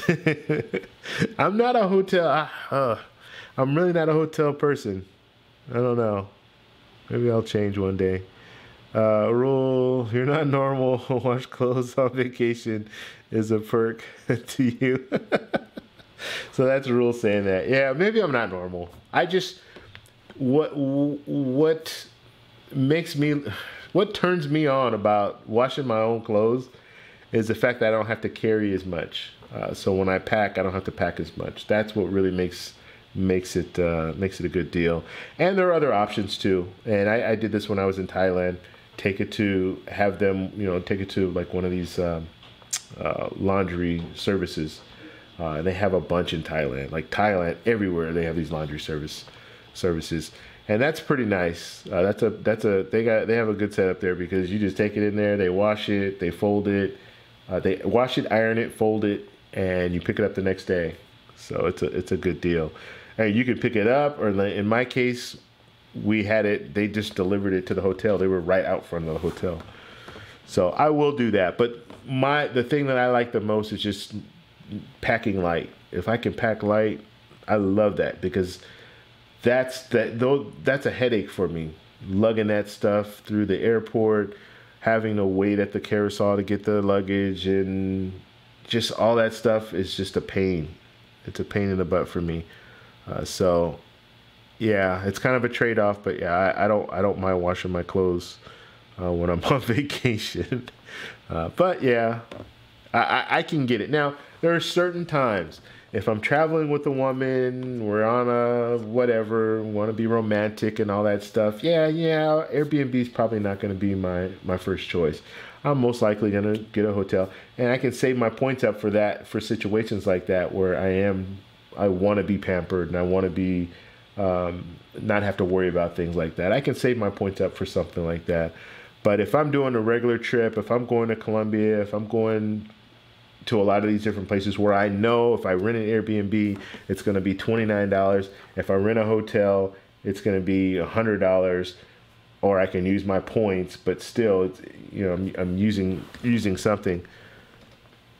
Yeah, I'll go with Airbnb. And another thing too about Airbnb, and I know this in Colombia because I've stayed in a few, there are a lot of Americans staying in Airbnbs. So if you're staying at Airbnb, and if you don't speak the language, or if you just, like, let's say you're traveling solo, and I know I've said this before, if you travel solo, usually when I travel solo, I like to stay in a hotel just because of the added security and stuff like that. But if it's a place that I've been to before, like Colombia, I've been to Colombia before, I kind of know how things go in Colombia, I don't mind staying at Airbnb by myself. But this last trip when I went, I stayed in Medellin, I stayed in Airbnb. The whole building was Americans. And this is like a 15-story building. And I shouldn't say they were all Americans, but they all spoke English.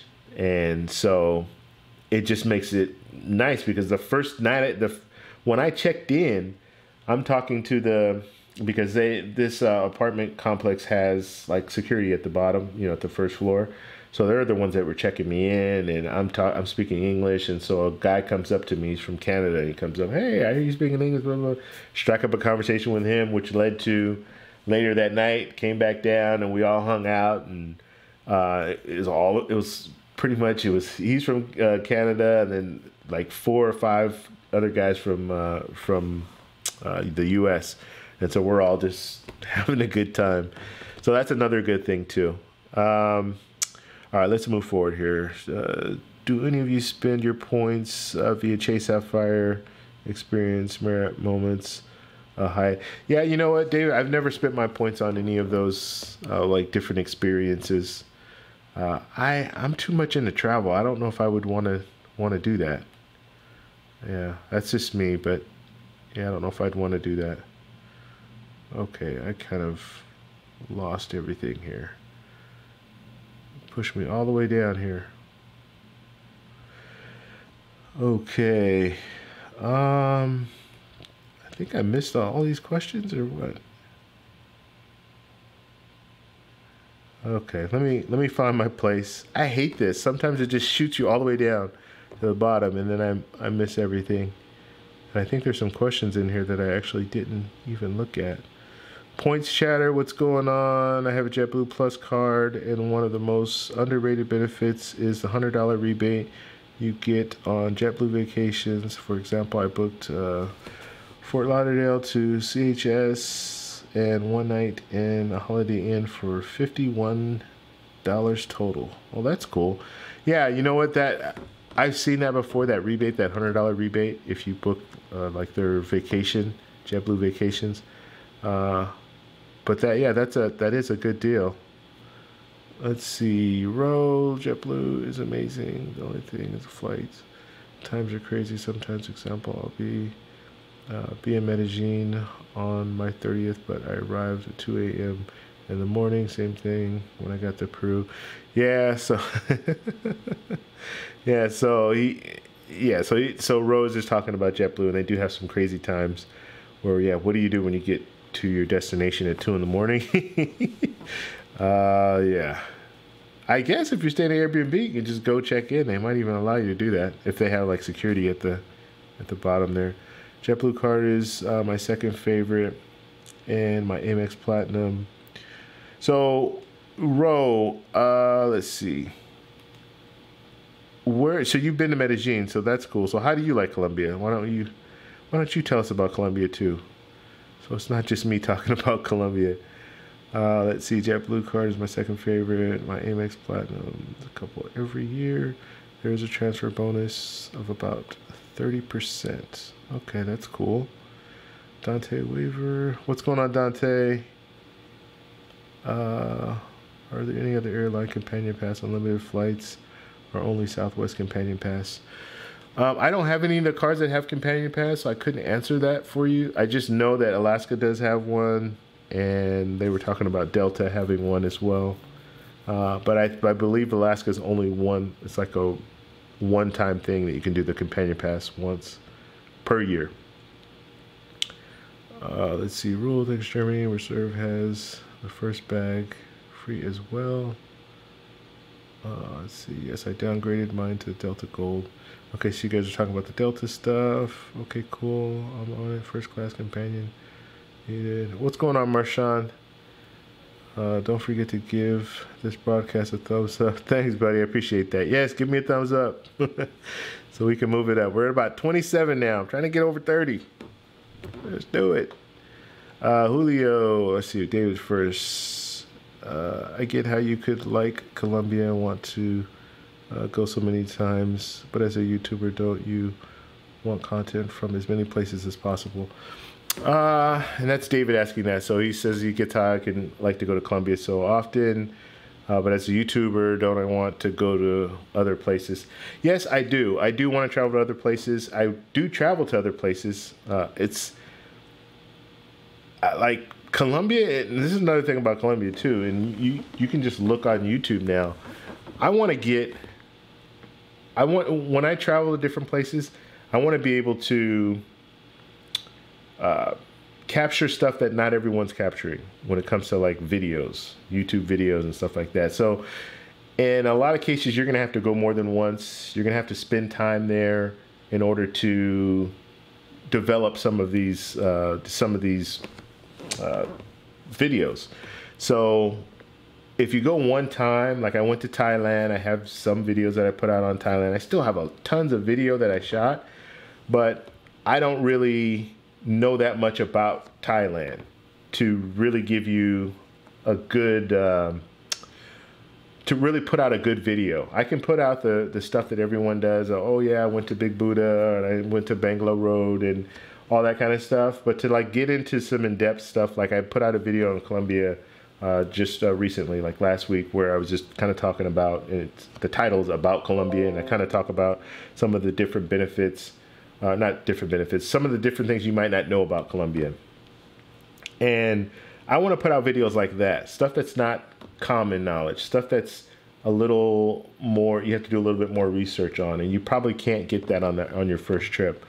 One thing about Colombia, though, or Medellin, you have Medellin, you have, no, I say Medellin, but you have Colombia, you have Dominican Republic. There are a lot of YouTube videos that are coming out about those different places, because a lot of people are traveling there not once but twice and 3 times, and some people are moving out there. It's just, I kind of want to. I don't want to say I want to specialize in Colombia or specialize in Medellin or specialize in whatever city in Colombia, but I want to be able to give you more of the local feel, if you get what I'm saying. So once I go there and you start meeting different people and you start meeting more locals and you start seeing different things, and then you start going to some of these smaller little towns, like people think, oh, I'm just going to travel. Oh, we hit 30. Perfect. So more likes, let's hit 40. All right. So what I'm saying is, the more that I visit a place, then I can start branching out and going to some of the different towns, smaller towns, because there's a lot. I mean, just think about it. Like in the U.S., you can do videos alone. Like if you're a YouTuber and you never travel to any other country, you can do videos just on the U.S., right? But the thing is, one, they've probably been done before. Two, well, I guess, yeah, the main thing is they've already been done before, and it's not that hard to get.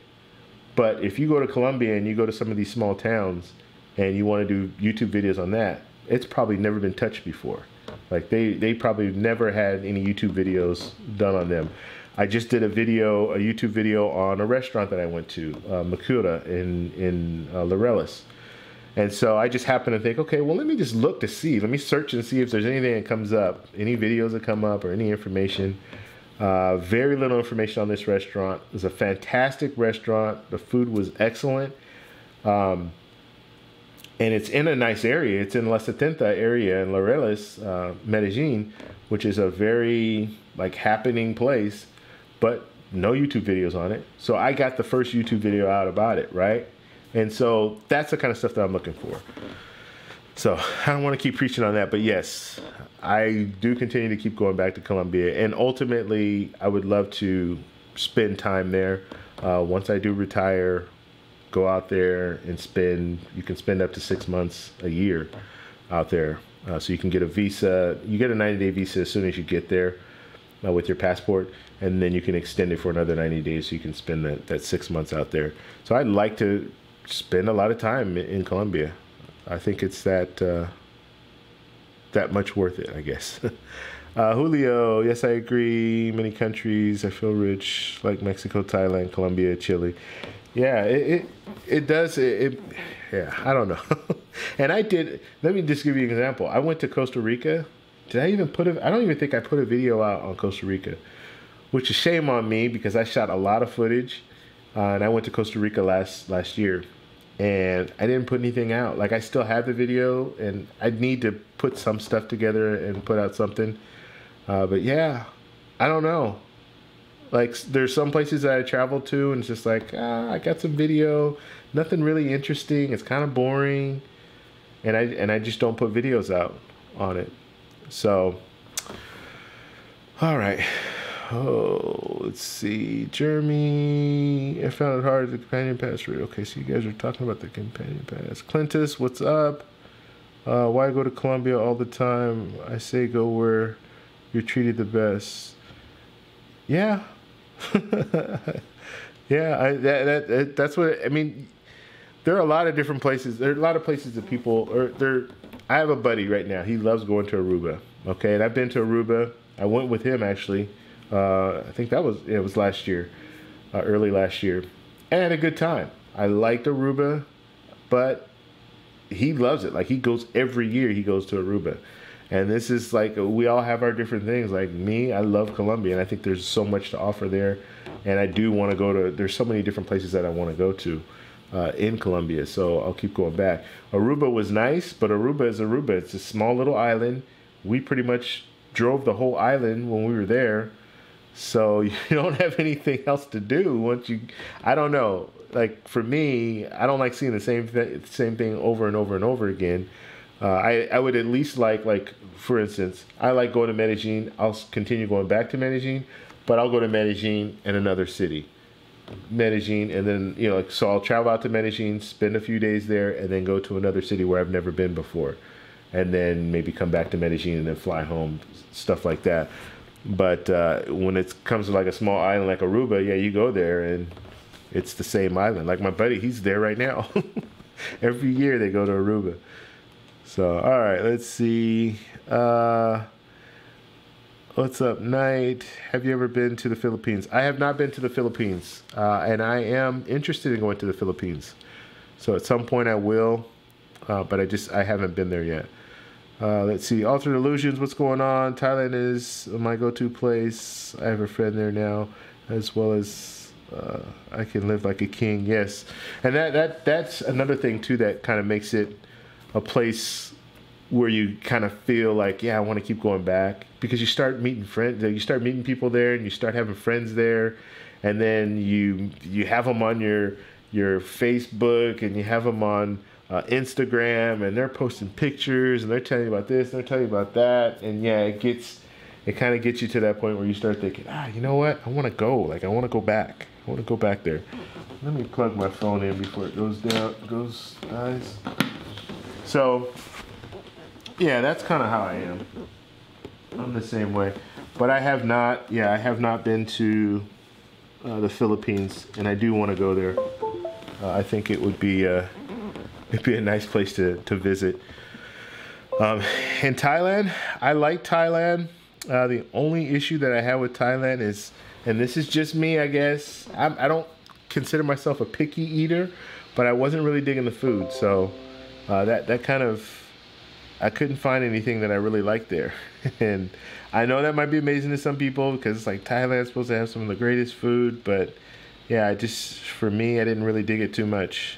And so, yeah, that's what kind of, I won't say it ruined my trip, because I had a really good time, but it was one of those things where I was like, I don't really like the food, and I keep going to all these different restaurants, and I need someone there that knows Thailand and knows where to go, the good food and all that. And I was all hyped up. I'm telling you, I was all hyped up on this street food. That's what I wanted. Like, you see this, you watch Anthony Bourdain, and you see these different food shows, and they're out there, and they have all these food vendors, and you're just thinking, oh, that's going to be amazing.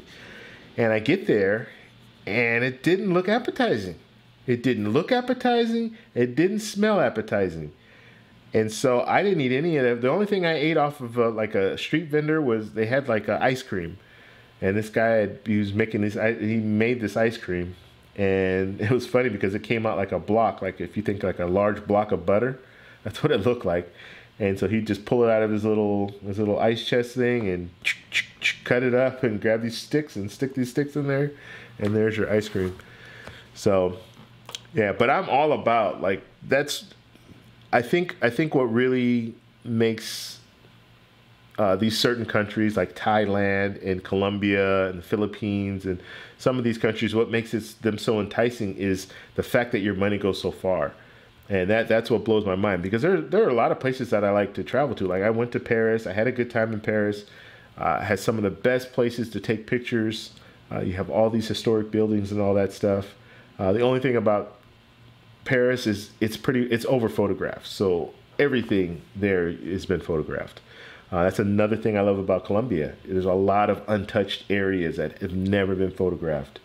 And I'd love like to be out there and just out there taking pictures of stuff that no one's ever seen before in a picture. But the fact that your money goes so far, and you can just like in Paris, your money doesn't go far at all. And like some of these larger cities that are well known, your money doesn't go far. Even when I went to Aruba, it's just like the U.S. Costa Rica, the same thing. Surprisingly, I'm thinking Costa Rica, oh, my money will go real far. No, not so much. No, I mean, Costa Rica it's not expensive, but it's not cheap either. It's pretty much like U.S. prices, maybe a little bit cheaper. But yeah, when you go to Colombia and you just you spend $20 for the day, and that's all the food and all. I mean, you've eaten 3 meals and you spend $20. It's like, wow, this is this is crazy. Yeah. Or you have, like, we had a driver when we went last year, and we were paying him $100 between the two of us, $100 a day, and he was with us for 10 hours every day, driving us all around the town, and $50 each. I mean, that's crazy. Yeah, it just blows my mind. And we were probably paying him too much, but he became a friend of ours, so we were just kind of like, don't worry about it. Yeah, we're good. And $100, yeah, let's do it. But he was taking us everywhere. He was taking us all around Medellin, all to Guatapé, which is like an hour and a half away, and taking us on all these different excursions.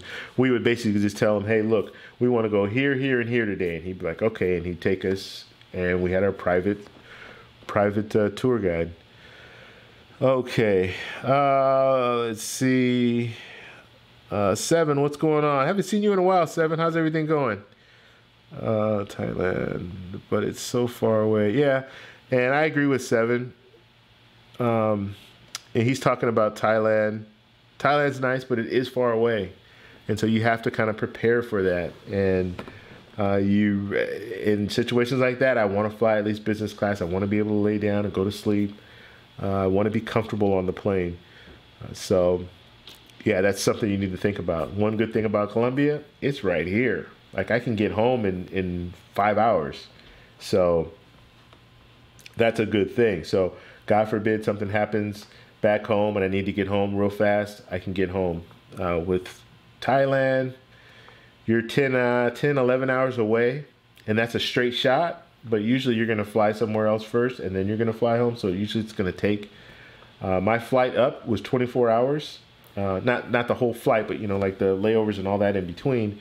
And then my flight back was like 30 hours. So yeah, it's gonna, you're going to be in the air for a while, and in the air, in transit, in the air. Yeah, so that's one thing. That's another thing I like about Colombia. I can just get there, and if I want to get back to the U.S., just get back to the U.S., not necessarily get back home, but go to Florida. It's like 2.5 hours. So it's a real quick flight. All right, Seven, are you planning to retire in Colombia? I am interested in retiring in Colombia, yes. Now, I need to figure things out, but I would love to retire in Colombia. I would. And right now is a good time to purchase property and stuff like that in Colombia, because it's very reasonably priced, and they are really very open to Americans investing money in their country, which I think pretty much all countries are interested in foreigners investing money. And they're an ally of the U.S., which is also very good. But like I said, your money goes so far there, and it's kind of like Costa Rica used to be. Costa Rica used to be expats. Americans used to go and live in Costa Rica. They still do. It was a very popular place to go. That was way back when. And there's still a lot of Americans that go there, but the cost of living, or just the price of things is really more expensive now. So you have a lot of people that are saying, it's not really worth it. I wanted to go there and retire, but my money doesn't go as far anymore. So, and I'm sure Colombia is going to be like that at some point. That's why it's probably a good time to get in when you can and get some property there. And there are a lot of Americans now I see going to Colombia. Anytime I go, especially if I go to Medellin. This last time, we went to a couple of clubs in El Poblado area, which El Poblado is like a lot of tourists in that area. You go to the clubs and it's like all Americans in there. Everybody's in there, like everybody's American or speaking English and all that. So people are catching on to the fact that, one, it's very, very inexpensive for things there. Like I said, you can go to a club, get bottle service. It's like $30. The women are beautiful there, and that, you got a lot of guys that go there just because of beautiful women. And hotels are very inexpensive. Even like the high-end hotels, they're still very cheap I should say cheap. They're very inexpensive. And then the Airbnbs are just ridiculously cheap. I mean, you can get Airbnbs for $20 and $15. It depends on what you want. Like, I always want my own entire apartment. But if you want to do a room and things like that, you can get it for like $10, $15 a night. So there's so much that Colombia has to offer. Okay, let's see. All right, I want to get down. Actually, I want to talk about this and then we'll answer some more questions. So, what I've decided to do, and I've kind of put this off. I was going to talk about it a little earlier, but then I kind of forgot about it. But so what I'm going to start doing now, I'm changing my stream kind of schedule. And my schedule used to be, okay, every Sunday I'm coming on 7 p.m. Pacific Standard Time. We're going to do a live stream. We're going to talk about travel credit cards, blah, blah, blah, all this stuff. I will still be coming on every Sunday, but I will also be coming on every Saturday and every Monday. So Saturday, Sunday, Monday, I'm going to do a live stream, 7 p.m. Pacific Standard Time. And the reason that I'm doing this, for one, is for the last couple of weeks, with the exception to the time that I went to Colombia, I've been doing live streams on Saturday anyway. And so, and I like it. I actually like doing it on Saturday. I like doing it on Sunday. And I understand, like, some people, they can catch me on Saturday because they don't have to work on the next day. Whereas if they come on Sunday, they have to work on the next day. I get all that. So I'm going to start doing it three days a week. Okay, and then I'll still put out the regular content that I put out, you know, edit the videos and all that and put that out. So we'll have 3 live streams plus the videos that I put out. Now, I want to break this up because there's certain things on the channel that I neglect, that I don't talk about a lot. So what I'm going to do now, every Saturday at 7 p.m. Pacific Standard Time, we're going to talk about travel credit cards and stuff like that. Okay, awardhacker, like we talked about today. We're going to talk about that kind of stuff. That's going to be Saturday. Sunday, we're going to move into more of the actual travel, like destinations, kind of like what I was talking about now about Colombia and Thailand, and we talk about some of the different places where we've traveled. And this is a group thing, right? This is a community thing. So this is a hangout. We're all going to share our experiences. We'll talk, a couple of days ago I was talking on here, and Nika asked a question about the different excursions and stuff like that. So we'll talk about excursions. Like, yeah, you know what? I went to Thailand and I went to Fifi Island and it was nice, and they stayed here and I did this and I did that. Or I went to Fifi Island and it was horrible and I stayed here and it was bad, and you don't want to do this, you don't want to do that. So that's what we're going to do on Sunday. We're going to talk about that stuff. Then we're also going to talk about news. So anything that travel news, stuff like that, we'll put that out there as well. So that's more of what we're going to do on Sunday. And then Monday at 7 p.m. Pacific Standard Time again, we're going to talk about photography stuff. Okay, so travel photography is kind of where I'm gearing this towards. I have people on here that ask me questions about photography and stuff like that, and I'll answer them. But I want to have a day that's just kind of dedicated to, okay, if you come on Monday, you know that we're going to be talking about photography stuff. Okay, but not just photography, travel photography. So we're going to talk about stuff where, okay, you know what, this is what I use when I go to here. This is the equipment that I bring when I go on a trip. And I'll be talking mainly, well, I'll be talking both about what I bring, like more for professional, because if you guys don't know, I travel to different places, and I don't just go for vacation. I do go for vacation to have fun, but I also go to take pictures because I put my prints in competition as well as I sell my prints. So that's a big part of kind of my side business. So I'll tell you how I do that, but then I'll also tell you about, hey, if you don't have an expensive camera, if you just have your phone, how can you take better pictures when you're out there? So that kind of stuff. So we'll talk about that. And then we'll also talk about just new cameras. There's all these new cameras there's always new cameras coming out. Like every couple of months, they release a new camera.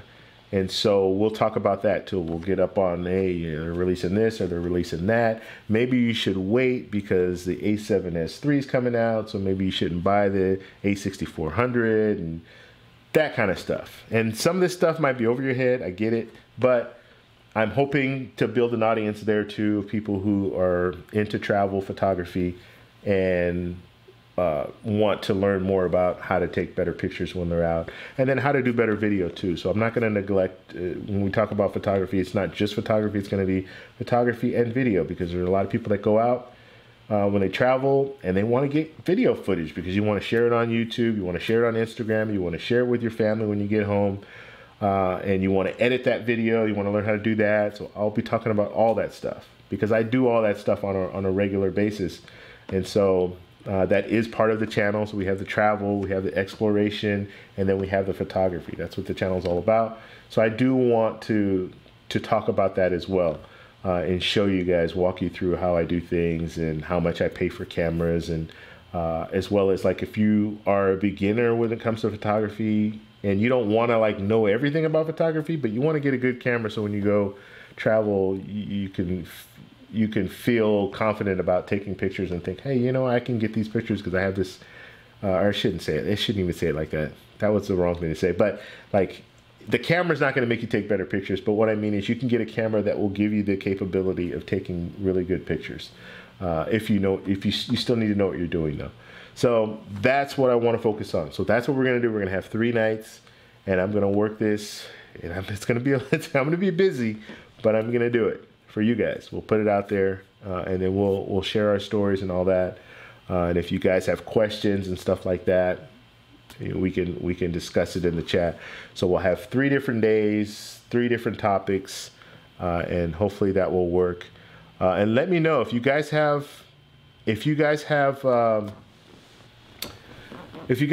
like stuff to tell, not stuff to tell me. What am I thinking? If you have any like critiques or whatever, just let me know. Like, hey, maybe you should try this, maybe you should try that, or this would be a good show. Just like that's damn, I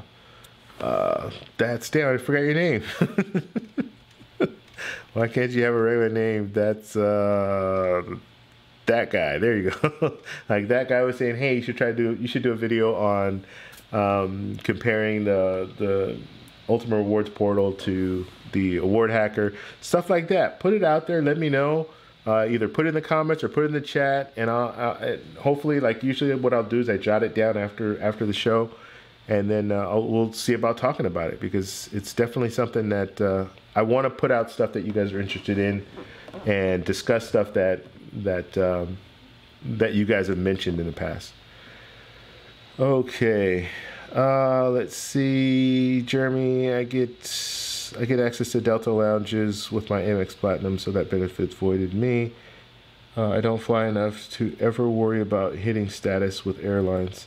Yeah, and even me, like, and that's Jeremy saying that, I still don't fly enough to hit statuses with airlines, mainly because I don't usually fly on the same airline every time. Like, usually I kind of mix it up. So, yeah, but hitting status with airlines, do you really need to? I don't know. If you're really in the points game, you can fly business class, first class, pretty much when you want to, as long as you can work it out with the points. So, is it really important to fly? Like, is it really important to have status with an airline? I don't know. I used to think it was really important to have status with hotels. Now I'm kind of like, it's all right, but it's really not. It's really not as much as I thought it would be. So now I'm not gunning for status. And now with some credit cards, you can get them and they'll give you status automatically. Not the highest status, but they'll give you some status, which is usually all you need, is just something. Let's see, Lionel, I love Thailand, been there 5 times, headed back next month. Yeah, so Lionel's going to Thailand.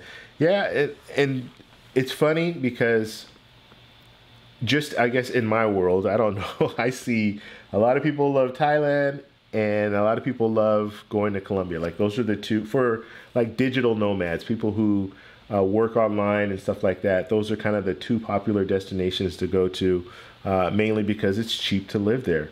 And so you'll have a lot of people, cheap to live there, and they have good internet. That's another thing. So they have the infrastructure there. So a lot of people will go to these different places, these 2 different spots, and spend months on end because they have an online business. One of the guys that I ran into when I was in Colombia, that was in that apartment that I stayed in. Actually, the guy that came up to me from Canada, he makes websites, and so he works remotely. So he lives in Colombia and he makes these websites and sends them wherever they need to go. Another great thing about Colombia is the time difference. You're in the same time zone pretty much as New York, and so you're pretty much in that whole U.S. time zone. So when you're working, they're working, that kind of stuff. As opposed to if you're in Thailand, you're what, a day ahead, or I don't know. The hours are crazy there, so I couldn't even remember. I think it's like, I don't know. Someone could tell me in the chat, but the hours are different. So when you're sleeping, they're working, or they're working, you're sleeping, that kind of stuff. Good thing about Colombia is my work. Like, let's just say I have an online business, and I was doing business with the U.S. I could still do business at the same hours. I don't have to do it late at night and stuff like that. Okay, so Seven's asking Lionel, where in Thailand? Bangkok. So Lionel likes Bangkok. I've never been to Bangkok. I've only gone to Phuket, and I like Phuket. I like the little town, or it's not a little town, but I like I like being in Phuket.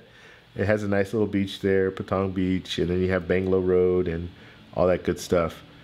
But I have never been to Bangkok. I'm gonna have to go there sometime. Lionel, nice. Would you love to go back to Bangkok? Missing inexpensive Thai food, especially $1 Thai iced tea and mango sticky rice. Mango sticky rice, that sounds good. Yeah, I needed someone there to kind of guide me when it came to food, because I just didn't have a good time with the food. So, and I know they have good food out there. And this mango sticky rice sounds really good. All right, you cannot love Colombia more than I. I am originally from Jamaica, and if possible, I would move or at least spend an extended trip in Colombia. I've been to Bogota, Cali, Medellin, Cartagena, and Barranquilla. All right, yeah. So Rule's on my page. He likes Colombia just like me.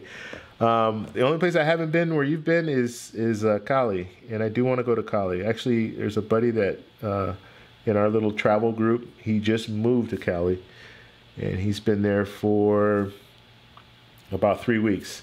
And so he used to live in Florida, packed all his bags, moved out there, and right now I think he's doing he's gonna do like the 6 months, and then he's gonna try to see if he can get a student visa or something like that, so he can stay there for indefinite amount of time. But yeah, I definitely, I'm telling you, if you haven't been to Colombia, you should just put it on your list. Just go once. Don't go to Bogota. Go to Bogota for a couple of days. Don't stay in Bogota though. The only reason I say that is Bogota is a very busy city, and it doesn't really give you a good impression of what Colombia has to offer. When I was in Bogota, the people aren't as friendly. It's more of like kind of like a New York feel, where people are on the move. It's the capital city. You have all the government buildings there.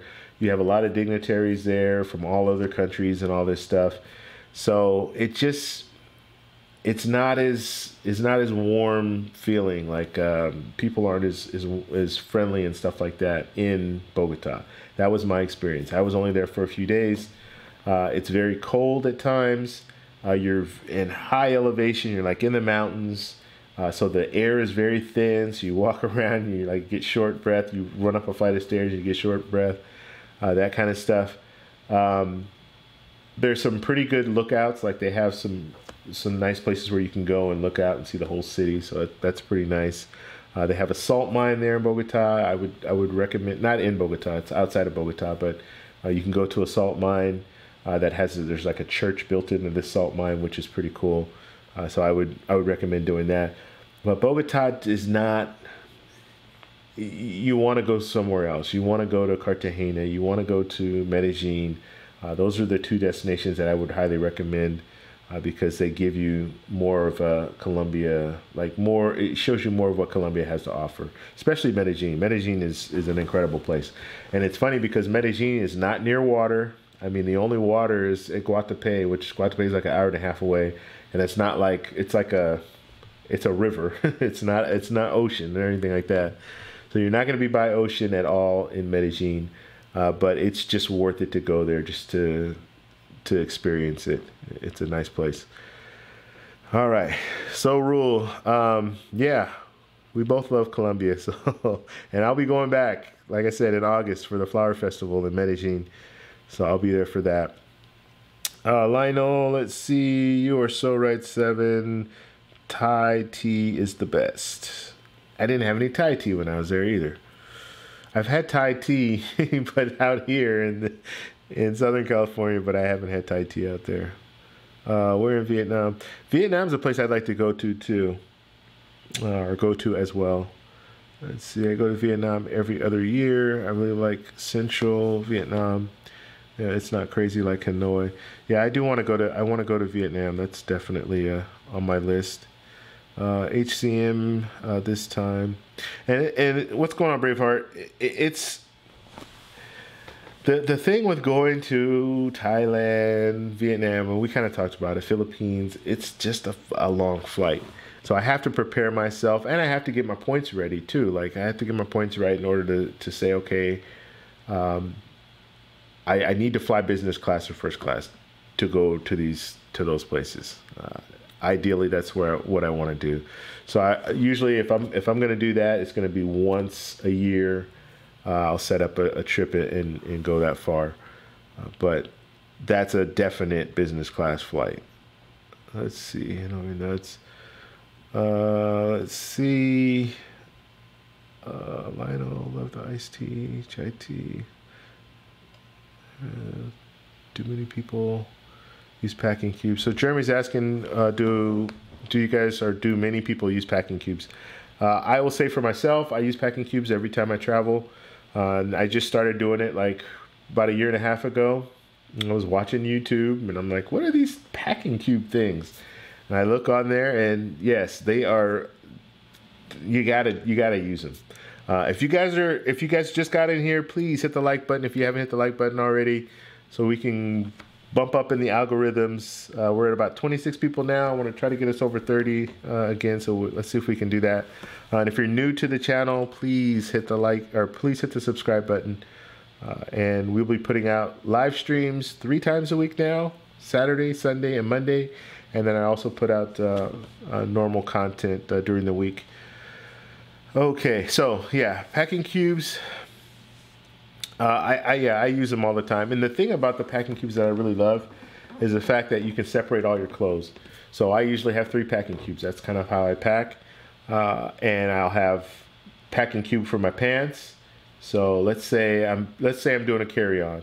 I'll have 5 pairs of pants. I'll put them in the packing cubes. And when I use my carry-on, usually I can use only 2 cubes. Like I'll use only 2 cubes. So I'll have my pants, and then sometimes I'll stuff some shirts in there. So if it's 5 pairs of pants and then some shirts, and then the leftover shirts I put in the other packing cube, and then I'll put my underwear in there and my socks. And then my toiletries and stuff, I usually just put it in a separate little bag. I don't use like a packing cube for it. And I'm ready to go. And what I love about it is the fact that once I get to wherever I'm traveling to, I just take the packing cubes out, put them in a drawer, and I'm unpacked. I don't have to worry about like taking your clothes out and putting them in there. Oh, I forgot this, and I don't have to worry about any of that. I just take the 2 packing cubes out, put them in my drawer, and usually what I do is I iron my clothes the day that I'm gonna wear them. Because they're usually always wrinkled, so I don't even bother hanging them up. I just put them in there, pull them out when I'm ready, iron them, and then go. And then once I wear them, then I'll just hang them up, and so I keep everything separate. And then when I'm ready to pack all my stuff again and pack it in, yeah, do that. Or if I'm at an Airbnb and I'm gonna wash my clothes, then I just put it in the laundry, and then wait, and I wash my clothes, and it's all good. But yeah, packing cubes, I highly recommend getting those. You can get them on Amazon. There are some that are better than others. If I were you, I would look for the ones that have handles on them. So you have some. I got some of the cheaper ones when I first got them, but you have issues with the zippers, and that's a big deal. So like if you're trying to pack it really tight, those zipper breaks on you, and then you're irritated. Like I get irritated when that happens. But if you get the more expensive ones, they have better zippers, and some of them will have handles on them. So you can be And this can happen to any of us. Like we pack our bags. Let's say we're packing our checked luggage. We pack it too much, like too heavy, and we get there, put it on the scale, and they say, "Oh, you know what? It weighs too much. Sorry, you're gonna have to pay an extra $100 or whatever they say." So you can easily just, and let's say you have a backpack with you. So you have your backpack, and then you have your checked luggage. Instead of opening up your luggage and pulling out, okay, I'm gonna grab these clothes, I'm gonna grab these clothes, I'm gonna grab these clothes. If it's in a packing cube, grab that packing cube with the handle, take it out. You can either hold it in your hand and just walk it onto the plane, or you can put it in your backpack and you're on your way. So yeah, they're really, really good. And then if there's a situation where you need to get something out of your bag and you don't want to, for me, it's embarrassing. Like you open your bag up and your clothes are just all over the place. You got underwear here and you got this there and that there. If you have the packing cubes, everything's in the packing cubes. And so when you open your luggage, everything is packed neatly. So if I need to find something, I can either go through a packing cube if I need to find something, and usually the packing cubes will have like, so you can see through them. So it has like a little net on the top so you can see what's in there. Or if it's something that I just have in my bag that I know already, it's a pen or something like that that I need to grab so I can jot down something. Just open up my luggage, grab whatever I need, and then go on my way. And I usually have the packing cubes, and then I'll also have another little bag that has like my cords and chargers and all that good stuff. Everything but batteries. Like I always put it in my check luggage. Or even in my carry-on, I'll still have like a little bag with all my electronic stuff in there. So yes, packing cubes, I highly recommend getting those. Let's see. And if you guys want more information, like I don't have the link, but if you hit me up in the comments after this video, say, hey, what packing cubes do you have? I'll give you the link of the one that I use. I got them on Amazon, but like I said, if you look for the ones with the handles, those are the ones that you want to get because they're just a little better made. And then they have the other ones. They have other ones. Well, they have two. One that expands, so it will expand, so you can unzip. There's another zipper on there where you can unzip it and it'll expand even more. And then they have one that has one side. It has two sides on it, so you can put your clothes on one side, like your clean clothes on one side, your dirty clothes on the other side, so you don't mix them up. So there's a variety of different types. But yeah, definitely packing cubes are good. I've never seen nor experienced any violence, untruly behavior, no drug shenanigans. If I have any opinion of Florida, Colombia is very criticized people contrast to stereotypes. They are, let's see. I have an option of Florida or Colombia. Okay. Yeah, and you know what? And I will, and Rules is talking about like he doesn't see, like in Colombia, you don't see like shadiness and drug use and things like that. And I'll have to agree with you 100%. Like when I'm in Colombia, I don't see that stuff going on. You don't see like when I'm in the U.S., like I see, especially in large crowds, like a good example is the Carnivale, no problems. Like there was only one time where I saw like this guy was arguing with another guy, and then the police got involved, and they separated them and they walked them out. There was no fight or anything like that. Like I've seen my share of fights out in the U.S. where I live in California. You see it all the time. People doing crazy things. You don't see that in Colombia. People are very laid back. Like they're very relaxed. Now, they're not laid back when they drive. Okay, they're very aggressive when they drive. But and the funny thing is, they're very aggressive when they drive. But people are very laid back. Like even, and this is it's. How can I say this? So let's say you're walking down the street, right? And you just have to kind of know this. You don't have the right of way when you're walking down the street. Cars have the right of way. Even if there's a crosswalk, those cars will just push right through you. If you're walking in a crosswalk, they're not going to stop for you. So in the U.S., we're used to, like, if we step into the crosswalk, people are going to stop for us. They don't do that in Colombia. If you're walking, they're not going to hit you, but they will come up close to you if you're walking in the crosswalk and see if you're going to continue to go. They're waiting for you to stop so they can keep going. Whereas like it's the opposite in the U.S. We're walking out there and we're waiting for that car to stop for us so we can continue walking. It's the opposite. The cars in Colombia are waiting for you to stop in the crosswalk so they can go. So you have to be aware of that. But like, people don't get mad. Like in the U.S., people would get mad. Like if you're walking in a crosswalk and someone in a car is driving, or like let's say they're going to make a right turn and you're walking, you step out in the crosswalk and they come in front of you. People in the U.S., yes, we get mad. And people in Colombia, they don't get mad. They just stop, let you go, and then they just walk on. So they're very laid back. Like they're very laid back in Colombia. And time is not, I'm not going to say it's not important, but it's not a real priority like it is in the U.S. So if they tell you, hey, I'm going to be here, I'll meet you at 6, that's probably, I'll meet you at 6:15. Whereas in the U.S., like, we're on it. We're on the clock. You're supposed to meet me at 6. It's 6:15. Where are you?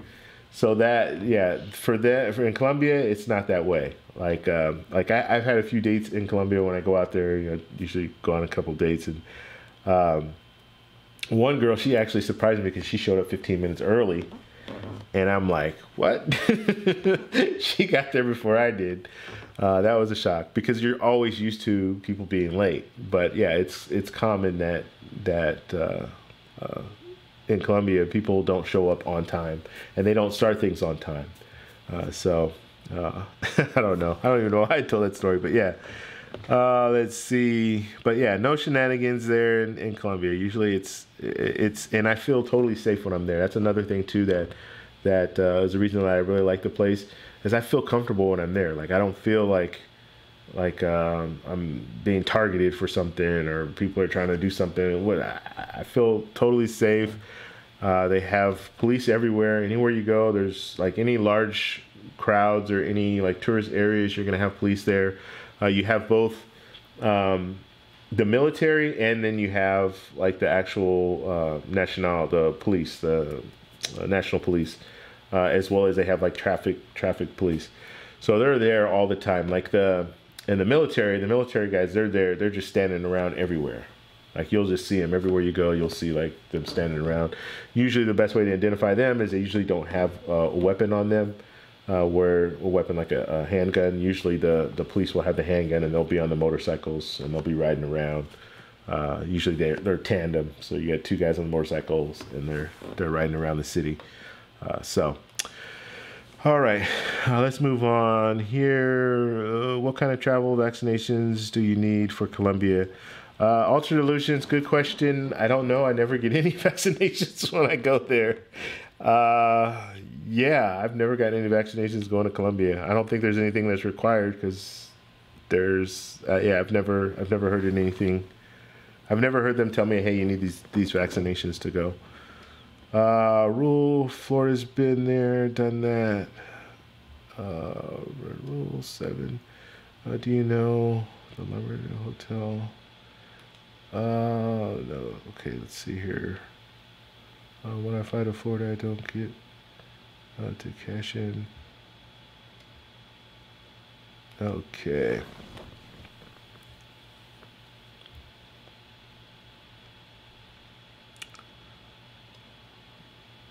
Okay. So I'm just looking. There's a lot of questions, or a lot of things you guys are talking back and forth.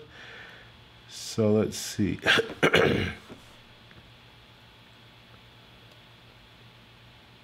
Okay, we just missed that.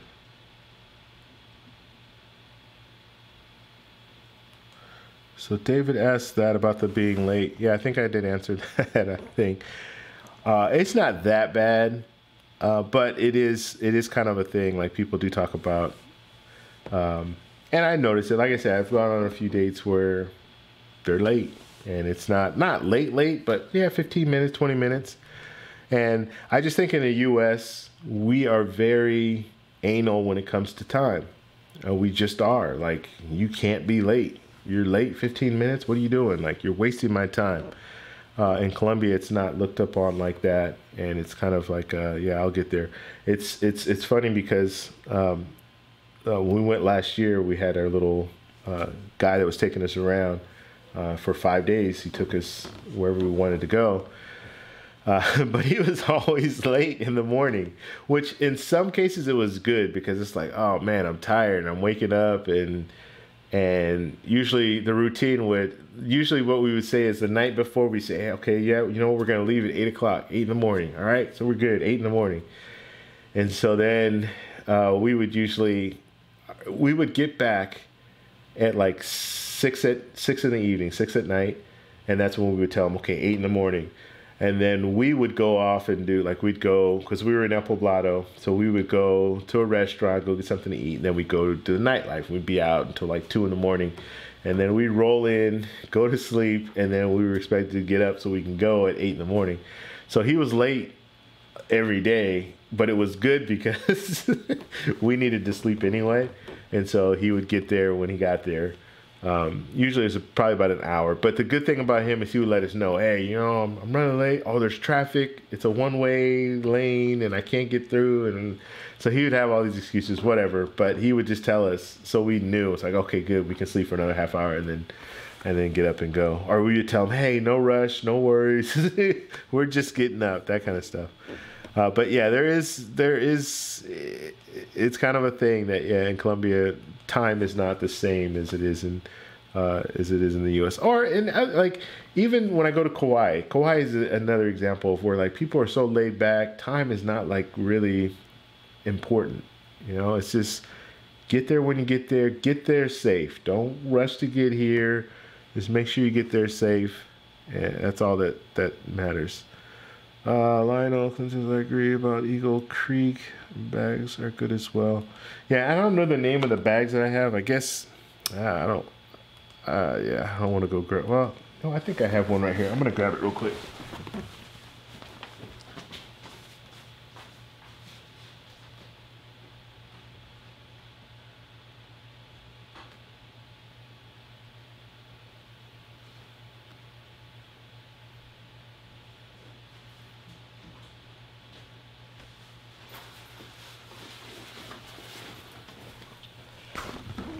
Oh, all right. So this is the one that I use, and this one works pretty well for me. So that's the brand right there. And like I said, it has the little handles on it, and that's what I really like. I like the fact that you can just grab it and go, and then it has like it will expand, so it can expand out. So I like that.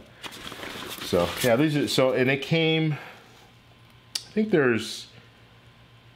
came in like a bag of 4. Like they have this bag, a smaller size, like half this size, and then one that's even smaller than that. And then it came with like, I think a shoe, like a thing that you can put your shoes in. So yeah, that's what I use now. Now I got some other ones. Like I said, when I first got it, I don't remember how much they were. They were pretty cheap. And so I got those, and the zipper broke on them. I'm like, you need to spend money, get good quality when it comes to anything travel. I always like travel stuff, camera gear. I try to get good quality because if I'm traveling, I don't want stuff breaking down on me. That's a big deal. Like if I have these bags and they break on me, well now I either have to buy a bag somewhere else, which is really hard in certain situations to find like these packing cubes if you're in another country. So I don't want stuff breaking on me. Let's see. 7 Demon mission that your driver was always late in his previous video. Yeah, I did mention that in previous videos about him being late. Yeah, but he was just like I said, it wasn't a big deal for us, just because of like the fact that we were out late, and it was almost like good that he was late, and it was good. And you get to the point where you just start telling him, hey, yeah, show it. We'll go out at 8, knowing that he's going to be a little late. It's kind of like my ex-girlfriend. She was late everywhere, like always late. And so I had to get to the point where when we were going places, especially for traveling, I would tell her the wrong time. So plane leaves at 8 o'clock, but plane really leaves at 9:30. But you had to do that because we would be late. And I remember one time I was frustrated. I was so frustrated. She knew I was frustrated too, but we're running through the airport because we're late. And and this is one time where this is early on in our relationship, and she knew, or it was early on in our relationship, so she knew the right times. I'm telling her, yeah, we need to leave at this time, whatever. We're late, and we're running to the airport, and I was so mad because I like to be early when I get to the airport. I don't like rushing to the airport at all. And so we're running through the airport. I'm just thinking to myself, this is ridiculous. I'm running to my plane. Yeah, this is not going to happen again. And so, yeah, I started telling her the wrong time. Like, no, yeah, I'll take care of everything. I'll book everything. I don't worry about it. And then, yeah, it's 9:30, but we need to leave at 8. And then she would get mad because we get there early. Because once she gets there, then she realizes, oh, that's our flight. It's at 9:30. It's not at 8. Yeah, it's at 9:30. We're here on time. Enjoy. Yeah. Oh, God, I hate being... I don't know. Like, when it comes to certain things, I don't tolerate. And you can't. Like, if you need to catch a plane, you can't be late. I mean, it's as simple as that. So, all right. Let's see. Lucky West, Tampa. I have packing all my clothes for me. My camera. So that guy, I have my girlfriend packing my clothes for me, and I just pack my camera equipment. I don't want to touch my camera stuff. Yeah, yeah. But packing cubes makes it so easy. That guy, I'm telling you, you can pack away. Like in certain situations, when I have these packing cubes, I already know what I'm gonna wear, like what I'm gonna take on my trip. I can start packing weeks in advance. And just put it in there and say, okay, you know what? I'm going to wear this. I'm going to wear that. I'm going to wear this. Put it in the packing cubes. And then at the night before I fly, just go through the packing cube and say, okay, I have this.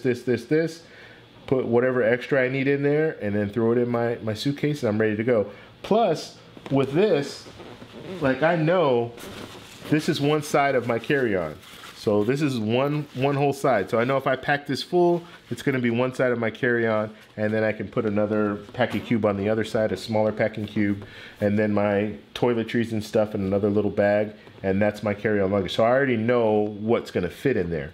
So that helps out as well. Like I kind of have everything packed. And worst case scenario, let's say you grab this, you put this in checked luggage. So you get there and you put it on the scale and they say, oh, it's too heavy, you gotta pay extra money. I say, no, I don't. I just open my bag up, I grab this thing just like this, and I'm walking through the mall holding this in my hand if I have to, or throw it in my backpack. If I have a backpack, this is my personal item, or my backpack's my personal item, what have you. But you can totally just carry this. You don't have to have anything else. Like you don't have to have it in anything else. You can just carry it like it is. And the better quality, there's even some that are even better quality. The better quality ones it's a bag. That's all it is. Okay. And then another thing to think about too is, let's say you do have these packing cubes and you're coming back from a trip, and let's say you packed just a checked luggage, or you packed you packed a carry-on or a checked luggage, and you don't have any room left in your bag, but you want to get souvenirs and stuff like that. Well, then you can take that out and use that as just the bag that you hold in your hand, and then pack all your souvenirs in your luggage. So you can do that as well. All right, so I hear people talking about Eagle Creek. Yes, they are a good brand. You can check them out. The Eagle Creek was not the brand that I got that I didn't like, so yeah. And this brand, I would recommend them as well, because I think they have some pretty good stuff when it comes to the packing cubes. Okay, let's see.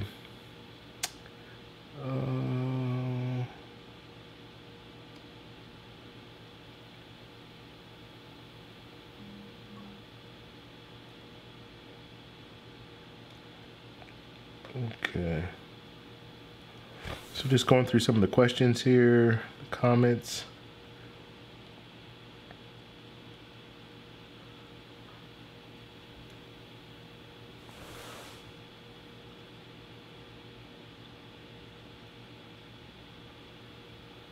Okay, so David said he can't stand people who are late.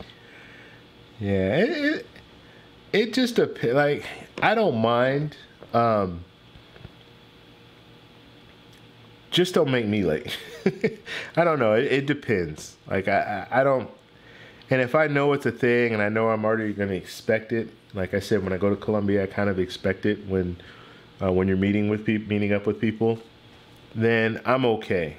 But if it's like I need to catch a flight and all that stuff, then yeah, I can't deal with it. But when I'm on vacation, I'm there, I'm relaxing. Like I went to a restaurant, and I was gonna meet up with this girl at a restaurant, and so I'm hanging out there, and she probably got there about 25 minutes late. And so I just relax, I'm there, I'm having a good time. I'm in a new place, right? So I'm doing a lot of like just looking around, and I have my cameras, and I'm taking pictures, and so I'm just enjoying myself. I'm not really worried about that, and I already know, okay, yeah, this is kind of the way things go. So I'm not that, it doesn't frustrate me that much. Maybe if I was back in the US, somebody's 25 minutes late, I'm probably calling them, hey, what's up? Where you at? Are you coming? Because I'm ready to eat, I'm hungry. But when I'm in another country, I'm more at all the stuff. I'm looking at all the different things around, and it's like, okay, I have other things to occupy my time, I guess. The whole late thing is huge everywhere. Puerto Rican time, Jamaican time, Filipino time. All means 30 minutes to 2 hours after the sign time. Yeah, well, I don't know about all that. But I'm just telling you my experience with Colombia. And yeah, that's it. And hey, we got people that are late in the U.S. all the time. It's ridiculous. Like I just told you the whole experience I had with my ex. And it gets to the point where you have to tell people a different time because they're late all the time. Then yeah. And I have people that I work with that they're late every day. Yeah. So it is a thing. But yeah, it's I think I don't know. Yeah, we just value our time a little bit different than they do, or not value. We're very, in the U.S., we're more aware of like if someone's late, where I think in Colombia they're just not really aware of it. It's kind of like it's acceptable, so it's not like people are on you when you're late. Let's see, Clinton, I only see the Eagle Creek. All right, so you guys are looking for these bags. I will post a link. I'll post a link in the description of the bags that I use. Let's see, that guy, German torsion. Okay, so we'll just get through these here. Chat tonight, I need a bag of keys. Yeah, so 7, and so 7 said, I guess the next topic. So tomorrow I'm going to do a live stream, and we're going to talk about photography stuff, specifically the Osmo Pocket, which I kind of talked about yesterday, but I'm going to talk about this more in depth. So if you travel and you want like great video, this is a good camera for that, just kind of on the go video. So I'm going to talk about that. So we'll talk about that, and then we're going to kind of have to shape the show. I don't know exactly what we'll talk about that for sure, but I'm going to have to shape some different things. But it's all going to be travel oriented, like travel related. So it'll be photography, but with the travel emphasis. Let's see. Your travel gear is good video chat. Yeah, travel gear is a good video chat. Okay. Thank you, Jeremy. I appreciate that. How often do you guys get your bag security inspected? TSA. I'm not living. So that guy's asking, how often do you get your bags like inspected when you go through TSA? I have global entry, which gives me TSA pre-check. And I've been pretty lucky, knock on wood. I haven't had anything checked going through TSA. Now, I have had it checked when I'm in other countries, and that happens often. But I have a lot of camera equipment, so it's kind of expected because they always want to go through your bags when you have camera equipment. I don't know why, but they just want to go through your bags. But as far as TSA, I haven't had any issues at all. Like, I'll go in, and And I mean, I'll go in with a bag. The last trip when I went to Colombia, I had my whole carry-on, the whole luggage was all camera equipment, drones, or one drone, all my cameras, lenses, all that good stuff. And yeah, I went right through, no problems. So I had that, plus I had another bag with me, a personal item bag with more camera equipment in it. So yeah, I haven't had any issues. Maybe the trick is to have global entry or TSA pre-check. Maybe that will help you out a little bit. I don't know, but yeah, like if you have TSA pre-check and global entry, you go through a separate line. And I say TSA pre-check and global entry. If you have global entry, you're going to get TSA pre-check. So if you're in the U.S., you're going through TSA, you're going to be using the TSA pre-check.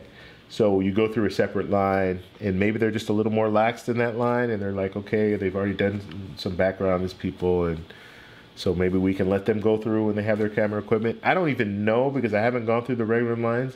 I know at one point they were saying that you needed to take out your camera equipment and stuff like that. I don't know if that's still the case. But if you have TSA pre-check, you don't have to take out your camera equipment. You don't have to take out your laptop and all that stuff. You don't have to do any of that. You don't have to take your shoes off or anything like that. All right. Hey, so now's the time. Hit the like button. Please hit the like button, and so we can kind of bump up a little bit, add some more people to our chat. Okay, let's see. No appointment isn't available for the next 6 months, especially after the government shutdown. Oh, wow. So that guy said that his global entry appointment isn't available for the next 6 months. So especially after the government shutdown. And I don't know where you live, that guy, but what I did, because I would have had to wait a couple of months in order to get an appointment for global entry. So what I did is I looked to the nearest, I looked for the closest or the quickest interview that I could get. And I live in Southern California. I live in Orange County, California. And so I looked at in San Diego. So I was able to go down to San Diego. San Diego's about an hour and a half away. So I just made a trip of it. Went down there on a weekend, stayed Sunday night, and then went there early Monday morning, did all my business, and then headed back to Orange County. So that might be an option. I don't know if you can look if there's some other places around your area. Where I did is when I went to San Diego, I'm going down. I went down to the border, so I went down to the border, and that's like a busy, probably one of the busiest centers that they have in California, and so they were able to see me right away. Like I told them, I put the information in saying that I wanted to go on a Friday, and I was able to go that Monday, or that following Monday. So shop around. But if I were to want to just stay in Orange County and go somewhere here, yeah, it was going to take like I think it was either 2 months or a month and a half for me to get that interview. And the interview is very, very quick. Like you go in there, you literally, I waited longer than it actually took. So I probably waited about 15 minutes. They call you up, you go, and it's kind of like, it reminds me of the DMV. The Department of Motor Vehicles. You go in and you're just standing there, and they have a little camera. It'll take your picture, and then the customs agent will ask you a few questions, and then he'll kind of just lay it out and kind of tell you, okay, you don't have any criminal background or anything like that. Most likely you're going to get the card. You're going to get global entry, and I think he actually gave me the known traveler number at that time. Like he gave it to me. So I didn't have the card, but I had the known traveler number. So what you get is a known traveler number. That number, that's what you input into when you book a flight. You input that into your information, and that's what will alert. And so your ticket will have TSA PreCheck on it. So when you go through the line, they'll see TSA PreCheck, and then they escort you to a different line, or they point you to a different line. So yeah, it's definitely a good thing to try to get global entry. Let's see, at that guy, check every day. People cancel their appointments. Oh, seven saying you can check every day to see if people cancel their appointments. Yeah, that's probably a good thing to do. But I would also look in the area, see if there's any other places.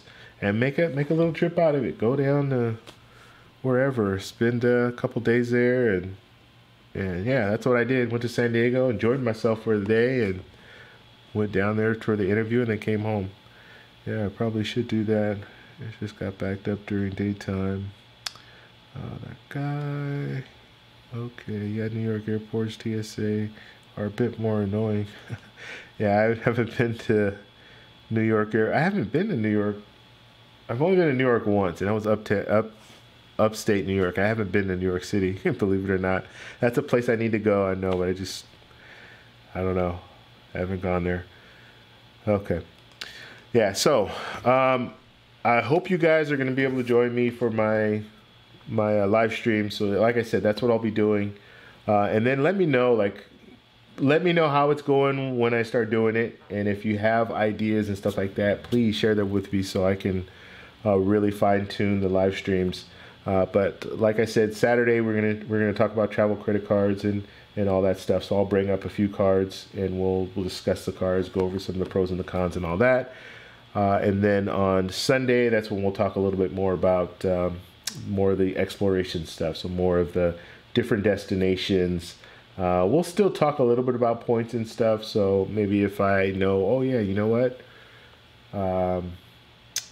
What was I gonna say? Like, so if you can use points to get here, use points to get there. We'll still talk a little bit about points, but the main focus is going to be the destinations. And like I said, like Colombia, we talk about Colombia. People don't talk about Colombia a lot, but maybe I can talk you into at least taking a trip out there to see how it is. And you might be like Nika. Today is Sunday, so Nika is actually in Bogota right now, and so she might jump on over the weekend, and she might want to know, hey, where's a good place to go to eat in Medellin, or eat over here, or what club should you go to here? And we can help each other out in that sense. And I'm just using her as an example, but let's say there's other people that are in other parts of the country, or they're getting ready to go somewhere. They're getting ready to go to Thailand or something like that, and they might want information on different destinations or different excursions to take and all that stuff. So we can help them with that. So that's what we'll do on Sunday. And then on Monday, we'll jump on and we're going to talk about the latest camera gear. And I think I want to talk mainly about photography stuff, but I might spin it off too with just travel technology, because there's a lot of travel technology out there as well that I'm interested in, and other people might be interested in it as well. So we'll talk about that. Okay. All right. So I think we've come to the end of the show. I really appreciate everybody stopping by and chiming in. HD, what's going on? And we'll be doing this tomorrow again. And like I said, we'll be talking about photography. We're going to talk about this little device here, this Osmo Pocket. And I'll tell you some of the benefits, some of the things I think are really good about it. And I'll have some footage too. So I'll put together. I shot so much footage with this. Some good, some bad, and I'll talk about it tomorrow. There are limitations with this thing because it's a very small little camera. So in low light, you're gonna struggle a little bit with the camera. So just be aware of that. But if you know how to use it and you're shooting in the daytime, it's good footage. It's very, very good footage. Stuff that you can use for a variety of different things. And it's steady. It's not shaky footage. It looks professional. All right. Let's see. Anything else here? Okay. All right. So we're gonna end this for tonight. Like I said, I appreciate you guys all stopping by, and we'll be on tomorrow. So please stop by tomorrow, and we'll continue this. We'll continue this journey. Journey to 10,000 by the end of the year, and 10,000 subscribers by the end of the year. That's what I want to do. So if you are here, you're new here, please, please, please, please hit the subscribe button so we can get more and more people involved. That guy, I appreciate that. Super chat, thank you very much. I appreciate it, buddy. But yes, I want to try to get to that 10,000 by the end of the year. I'm really, really, really wanting to do that.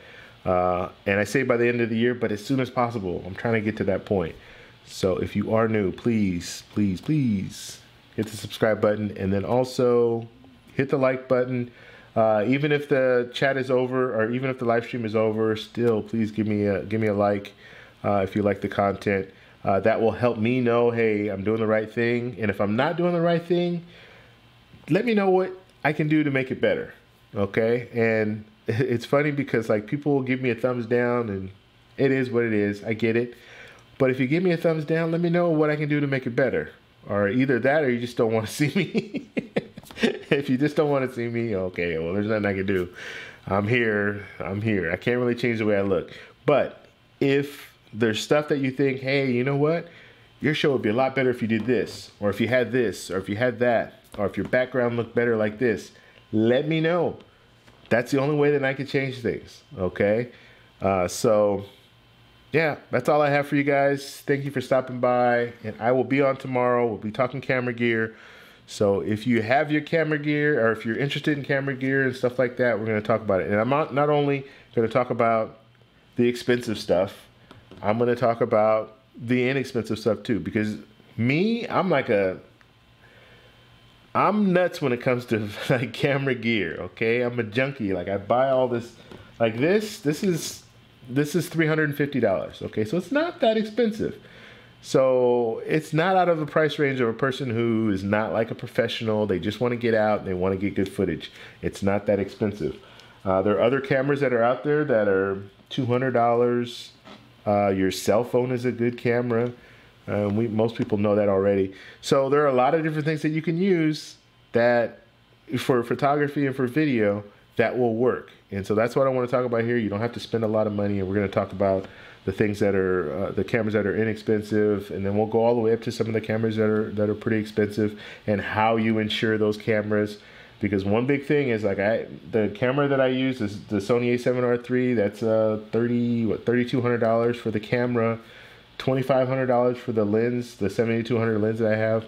So what I do is I insure all that, because if I'm in another country and let's say someone sees all that and they think, oh, that's a target, I want that, and they grab it and take it, or they rob me or what have you, I have insurance on it so I can recoup the losses, right? So I'll talk about that too as far as travel goes, because you have to have those things in place. If you spend a lot of money on your gear, if it's something that you're really gonna miss, if you like, if it's like $5,000 worth of gear, that's gonna hurt. So you need to protect yourself in situations like that. And not only if someone steals it from you, but what if you leave it somewhere and then someone takes it? Like you leave it at the airport, or you leave it somewhere.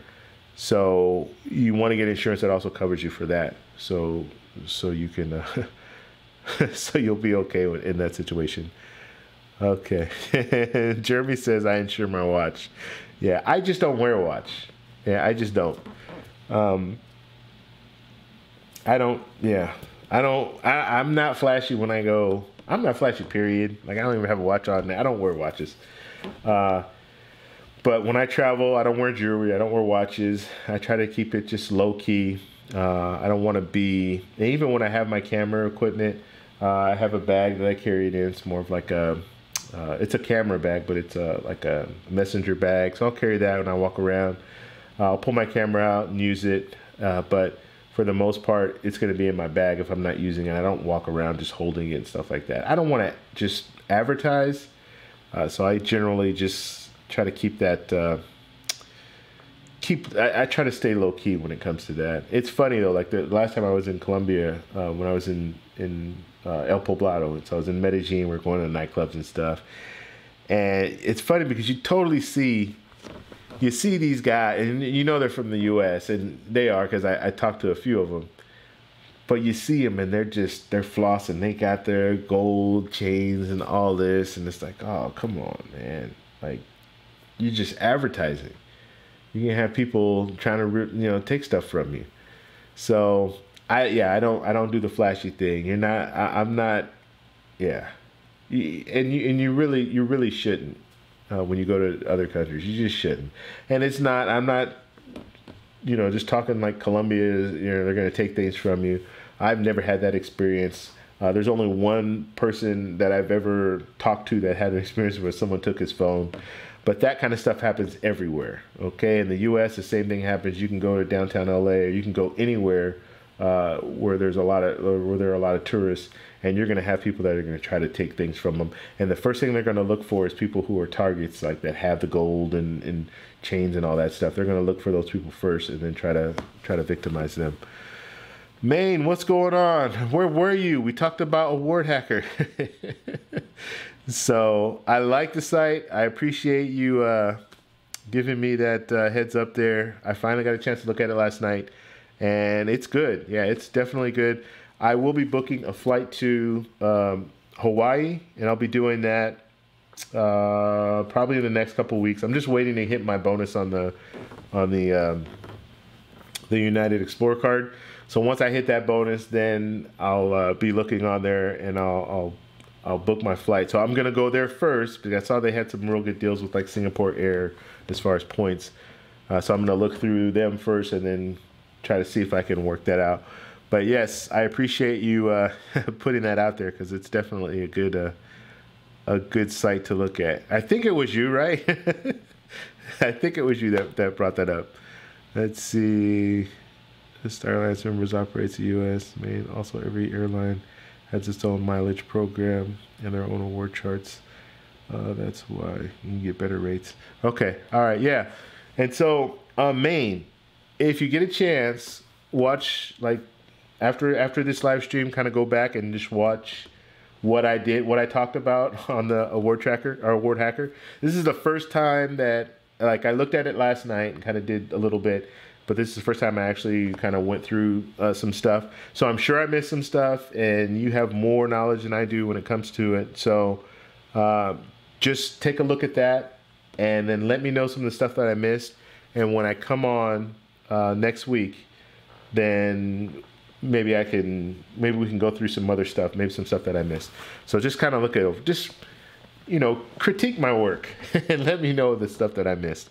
And just so you know, Maine, you just came in, so I'll give you kind of I'll give you a personal info about what I'm going to be doing now. So I'm going to be doing live streams 3 days out of the week now. So on Saturday, Sunday, and Monday. So Saturday we're going to talk about travel reward credit cards and things like that. And then on Sunday we're going to talk more about the kind of exploration. So travel destinations, places to go, things like that, things to do, places to eat, all that. That'll be Sunday. And then on Monday we're going to talk about photography. So we're going to talk about the camera gear and stuff like that. So that's what we're going to be doing. So tomorrow is going to be camera gear, and then next week, Saturday, that's when I'll talk more about the award hacker, if you have any comments or critiques on the stuff that I discussed. All right. Let's see. Downside doesn't show the award available. Second, they show the fuel surcharges and airline fees that differ on every airline. Okay. All right. So I'm going to go ahead and go now. And thank you guys all for stopping by. And like I said, Maine, check it out, because you're the expert when it comes to that.